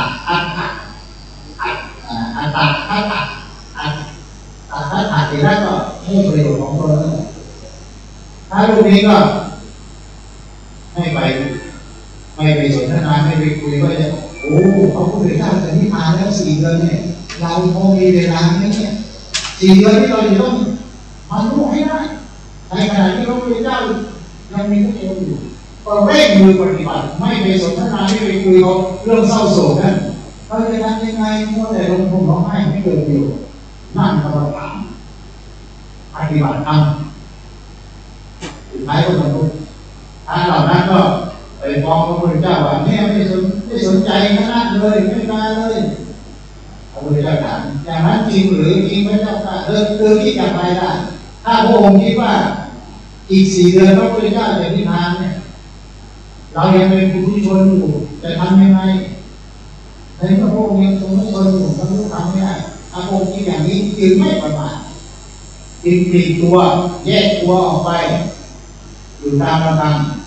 ปฏิบัติจะได้บรรลุนะพระเจ้าก็ยกมาเป็นตัวอย่างชมนั่นแหละผู้บูชาธรรมคือปฏิบัติธรรมก็คือบูชาเราแต่ละคนไม่ใช่เอาอันนี้เอาสิ่งของมาบูชาแต่บูชาเราด้วยการปฏิบัติจนบรรลุนี่คือยกย่องให้เหมือนให้รางวัลด้วยคำพูดถ้าไม่ดีก็เหมือนพระสารีบุตรมันดีว่าไม่ถูกนะทั้งหลายอยู่อย่างนี้มันไม่เกิดประโยชน์หรอกมันแค่ปิดปากไม่พูดจะรู้ได้ไงว่าใจมันเป็นยังไงใจอาจจะคิดเก็บแก้ก็ได้แต่ไม่พูดไม่ใช่ไม่พูดแต่ใจมันคิดอะอาจจะร้ายกว่าพูดด้วยซ้ำก็ได้เพราะฉะนั้นพระพุทธเจ้าก็อย่าทำอย่างนี้ดูเขาวัดออกคนได้ดีก็คำว่าลงโทษเนี่ยไม่ได้ดีให้รางวัลก็คือส่งเสริมตัววิธีแก้ปัญหาเฉพาะหน้านี่ก็คือตอบปัญหาท่านมีปัญหามาถามตอบทันทีเหมือนตานั่นแหละ2 คนผัวเมียเนี่ยเมียจามไอก็นึกถึงนะโมตัสสะพระพุทธโธนะโมตัสสะพระพุทธโธนึกถึงพระพุทธเจ้าทางสามีเป็นทางเนี่ยแต่ก็ไม่พอใจก็ไม่เป็นไรแต่ว่ากลัวเมียไงวันหนึ่งจะเรียกเองเดินทาง500 ตรงมาก็บอกภรรยาว่าฉันขอร้องสักทีเถอะวันพรุ่งนี้อย่าพูดนะอย่าพูดถึงสมณะน้องอย่าพูดนะโมตัสสะขอร้องสักวันนะเดี๋ยวบอกว่าไม่ได้ถ้าฉันตกใจอะไรทั้งเผลอฉันต้องพูดคำนี้ออกมาจะแตกจากตั้งจะแตกจากข้าวสกัดจากตรงมันก็ไม่สนถ้าเราไม่ฟังนี้ฉันจะอันเนี่ยเอาดาบเนี่ยอันเลยนี่ลองนี่ตรงนี้ได้ไหมสุดท้ายก็วันนั้นก็มีเลี้ยงอาหารก็ดูแลตาม500มันก็เกิดเรื่องจะได้นะไปสะดุดภรรยาไปสะดุดกำลังจะอาหารแม่สามีสะดุดก็นักโมตัสสะพอนักโมตัสสะเท่านั้นเองแหละตามแบบนั้นว่าโอ้เราถูกวิสัยที่จีบผมว่าวิสัยดีนะถูกคนนอกศาสนาเชิญมากินอาหารแล้วบางคนก็กินข้าวบางคนก็ตายออกจากปากเดินลุกหนีไปเลยนะถ้าเจออย่างนี้ก็ยุ่งกันนะกำลังถวายพระตีอย่างแต่ถ้าไปตามนะโอ้พระไม่โกรธมากโกรธภรรยาคือตามจะทำร้ายภรรยาเขาไม่ได้ก็เลยไปวัดเลยวิ่งไปวัดเลยที่จะไปถามศาสนาของเธอพอไปถึงวัดเจอพระเจ้าพบพระเจ้าถามอะไรเลยคือถือดาบไงมันโกรธอ่ะพระองค์ฆ่าอะไรเป็นความสุขให้ใครแบบขอไม่ด่าพระพุทธเจ้าใช่ไหมเลยฆ่าอะไรมีความสุขพระเจ้าตอบทันทีฆ่าความโกรธสิ่งมีความสุขโอ้โหแค่นั้นเองนะยุ่งทันทีเลยมันรู้อ่ะเราโกรธอยู่ดีๆใช่ไหมฆ่าอะไรมีความสุขฆ่าความโกรธโกรธทำนักกว่าทุกอย่างสิ่งที่ฆ่าความโกรธว่าอยู่ในสุขนอนเป็นสุขอยู่ในสุขจะรุดเลยทิ้งเลยอย่างนี้เขาเรียกว่าตอบทันทีเลยถ้าเป็นเราฆ่าอย่างนี้โอ้โหเขาคุยมาโอ้ฆ่าอะไรพระพุทธเจ้าฆ่าอะไรมีความสุขเนี่ยฆ่าโยมต่างๆมีความสุขไม่ใช่อะไรโดนแน่พระพุทธเจ้าไปที่ต้องมีนะต้องตอบคือคนวิธีแก้ปัญหาเฉพาะหน้าของพระพุทธเจ้าเอาสรุปไว้เพียงเท่านี้ก่อนนะว่าสรุปพระพุทธเจ้าได้ชื่อว่าทรงเป็นสารถีผู้ฝึกคนที่เกิดขึ้นอย่างยอดเยี่ยม อนุตตรโรปุริสักกรรมสารถิใช่ไหมเราสวดทุกวันนะอนุตตรโรปุริสักกรรมสารถิแปลว่าทรงเป็นสารถิผู้ฝึกคนที่ควรฝึกอย่างยอดเยี่ยมและอันหนึ่งอีกข้อหนึ่งคือสัทธาเทวมุสานังชื่อว่าทรงเป็นครูของเทวดาไม่ใช่ครูของมนุษย์เท่านั้นเทวดาและมนุษย์ทั้งหลายเนี่ยที่ว่าพระพุทธเจ้าทรงสอนเราต้องอย่างน้อย2 คำเนี่ยต้องอยู่ในใจเราแล้วนะอนุตตรโรฝึกคนที่ควรฝึกได้ไม่มีใครยิ่งกว่านะอนุตตรโรยอดเยี่ยมสถาเรียกว่าครูเป็นครูเป็นผู้สอนสัตว์ผู้สอนเป็นสถาเป็นครูของเทวดาและมนุษย์ทั้งหลายที่ชื่อว่าทรงเป็นสารถีฝึกคนที่ควรฝึกได้ทำไมหนึ่งทรงรู้จักใช้อุบายในการฝึกฝนต่างๆอุบายวิธีการต่างๆจะฝึกคนนี้ยังไงจะสอนคนนี้ยังไงให้เหมาะสมแก่อัธยาศัยของแต่ละบุคคลเยี่ยมเลยนะพี่ว่าไหมภาษาลิบุตรสอนลูกศิษย์3 เดือนให้มันเป็นวันไปแล้วการไม่อีกไม่ได้สอนวิธีใหม่ไปมาไม่ได้คนไม่ไหวแล้วสอนยังไงก็เป็นบรรลุคุณธรรมเสร็จไม่มาไปพาไปเข้าถึงนะพระเจ้าเขาเป็นชาติทองมาในอดีตก็สวยงามแต่งองค์ทรงเครื่องทองประดับเครื่องประดับเอาลองลงไปนะตามอัธยาศัยของเขาความคุ้นเคยในอดีตโอ้ที่พระพุทธเจ้าดูแล้วคนสอนแป๊บเดียวได้เลยได้ไหมตรงฝึกเขาได้โดยไม่ต้องใช้อาจใหญ่เกี่ยวเข็นหรือปู่ของท่านไม่มีท่านพระพุทธเจ้าไม่ปู่ของท่านไม่ใครปฏิบัติไม่ปฏิบัติไม่ได้นะเพราะฉะนั้นพระพุทธเจ้าเลยอนุโมทนาทุกวันประการตรงกันอย่าไปว่าร้ายเขาอย่าไปทำร้ายเขาแนะนำให้เขาพึ่งปฏิบัติถ้าเขาพึ่งปฏิบัติได้ก็ดีนะไม่ใช้อาจใหญ่เกี่ยวเข็นให้บังคับสอนตามความเป็นจริงทรงฝึกเขาจนได้บรรลุผลที่พึงได้พึงถึงเต็มตามกำลังความสามารถเขามีความสามารถมีกำลังแค่ไหนสอนให้เขาบรรลุบางคนก็อาจจะบรรลุโสดาบางคนก็ไม่บรรลุก็ได้ถึงพระรัตนตรัยเข้าถึงพระรัตนตรัยบางคนก็ได้นาคาหรือมากก็บรรลุเป็นพระอรหันต์ก็ตามแต่ความสามารถตามแต่คนนั้นจะสั่งสมบารมีมาในอดีตชาติมากน้อยเพียงใดแต่ก็สอนให้บรรลุเป้าหมายอันสูงสุดในชีวิตอันนี้ก็เรียกว่าพระพุทธเจ้าเป็นอนุตตรโรปุริสักกรรมสารถิเป็นสารถิที่ชื่อว่าเป็นครูของเทวดาและมนุษย์ทั้งหลายที่เราสวดพระพุทธเจ้าเป็นครูของเทวดาและมนุษย์ทั้งหลายเพราะทรงเป็นครูของบุคคลทั้งชั้นสูงและชั้นต่ำเป็นครูสอนให้บุคคลชั้นสูงต่ำนั้นให้สอนเฉพาะคนยาจบให้สอนทุกชั้นทุกวันนะทุกเพศทุกวัยพระพุทธเจ้าสอนเป็นครูได้ทุกคนเรานี่เป็นครูสอนได้เพราะอะไรจิตธรรมก็สอนจิตธรรมในโรงเรียนสอนแม่โยมแต่พระพุทธเจ้าไม่เลือกกันสอนไม่แต่สูงหรือต่ำทรงประกอบด้วยคุณสมบัติของครูนะของครูนะโยครุภาวะนิโยวัดจัดวัดตาจากวัจนะกโมน่ารักน่าเคารพน่าเจริญใจรู้จักว่ารู้จักพูดบางทีก็ต้องบุคคลหน้าเราเนี่ยมันสอนเองเนี่ยบางทีเองก็แปลกๆที่นั่นบางทีผมสอนนะท่านเมจีได้เปลี่ยนแปลงแล้วสอนไม่ใช้เมจีแต่งนั้นไม่ได้แต่งอยู่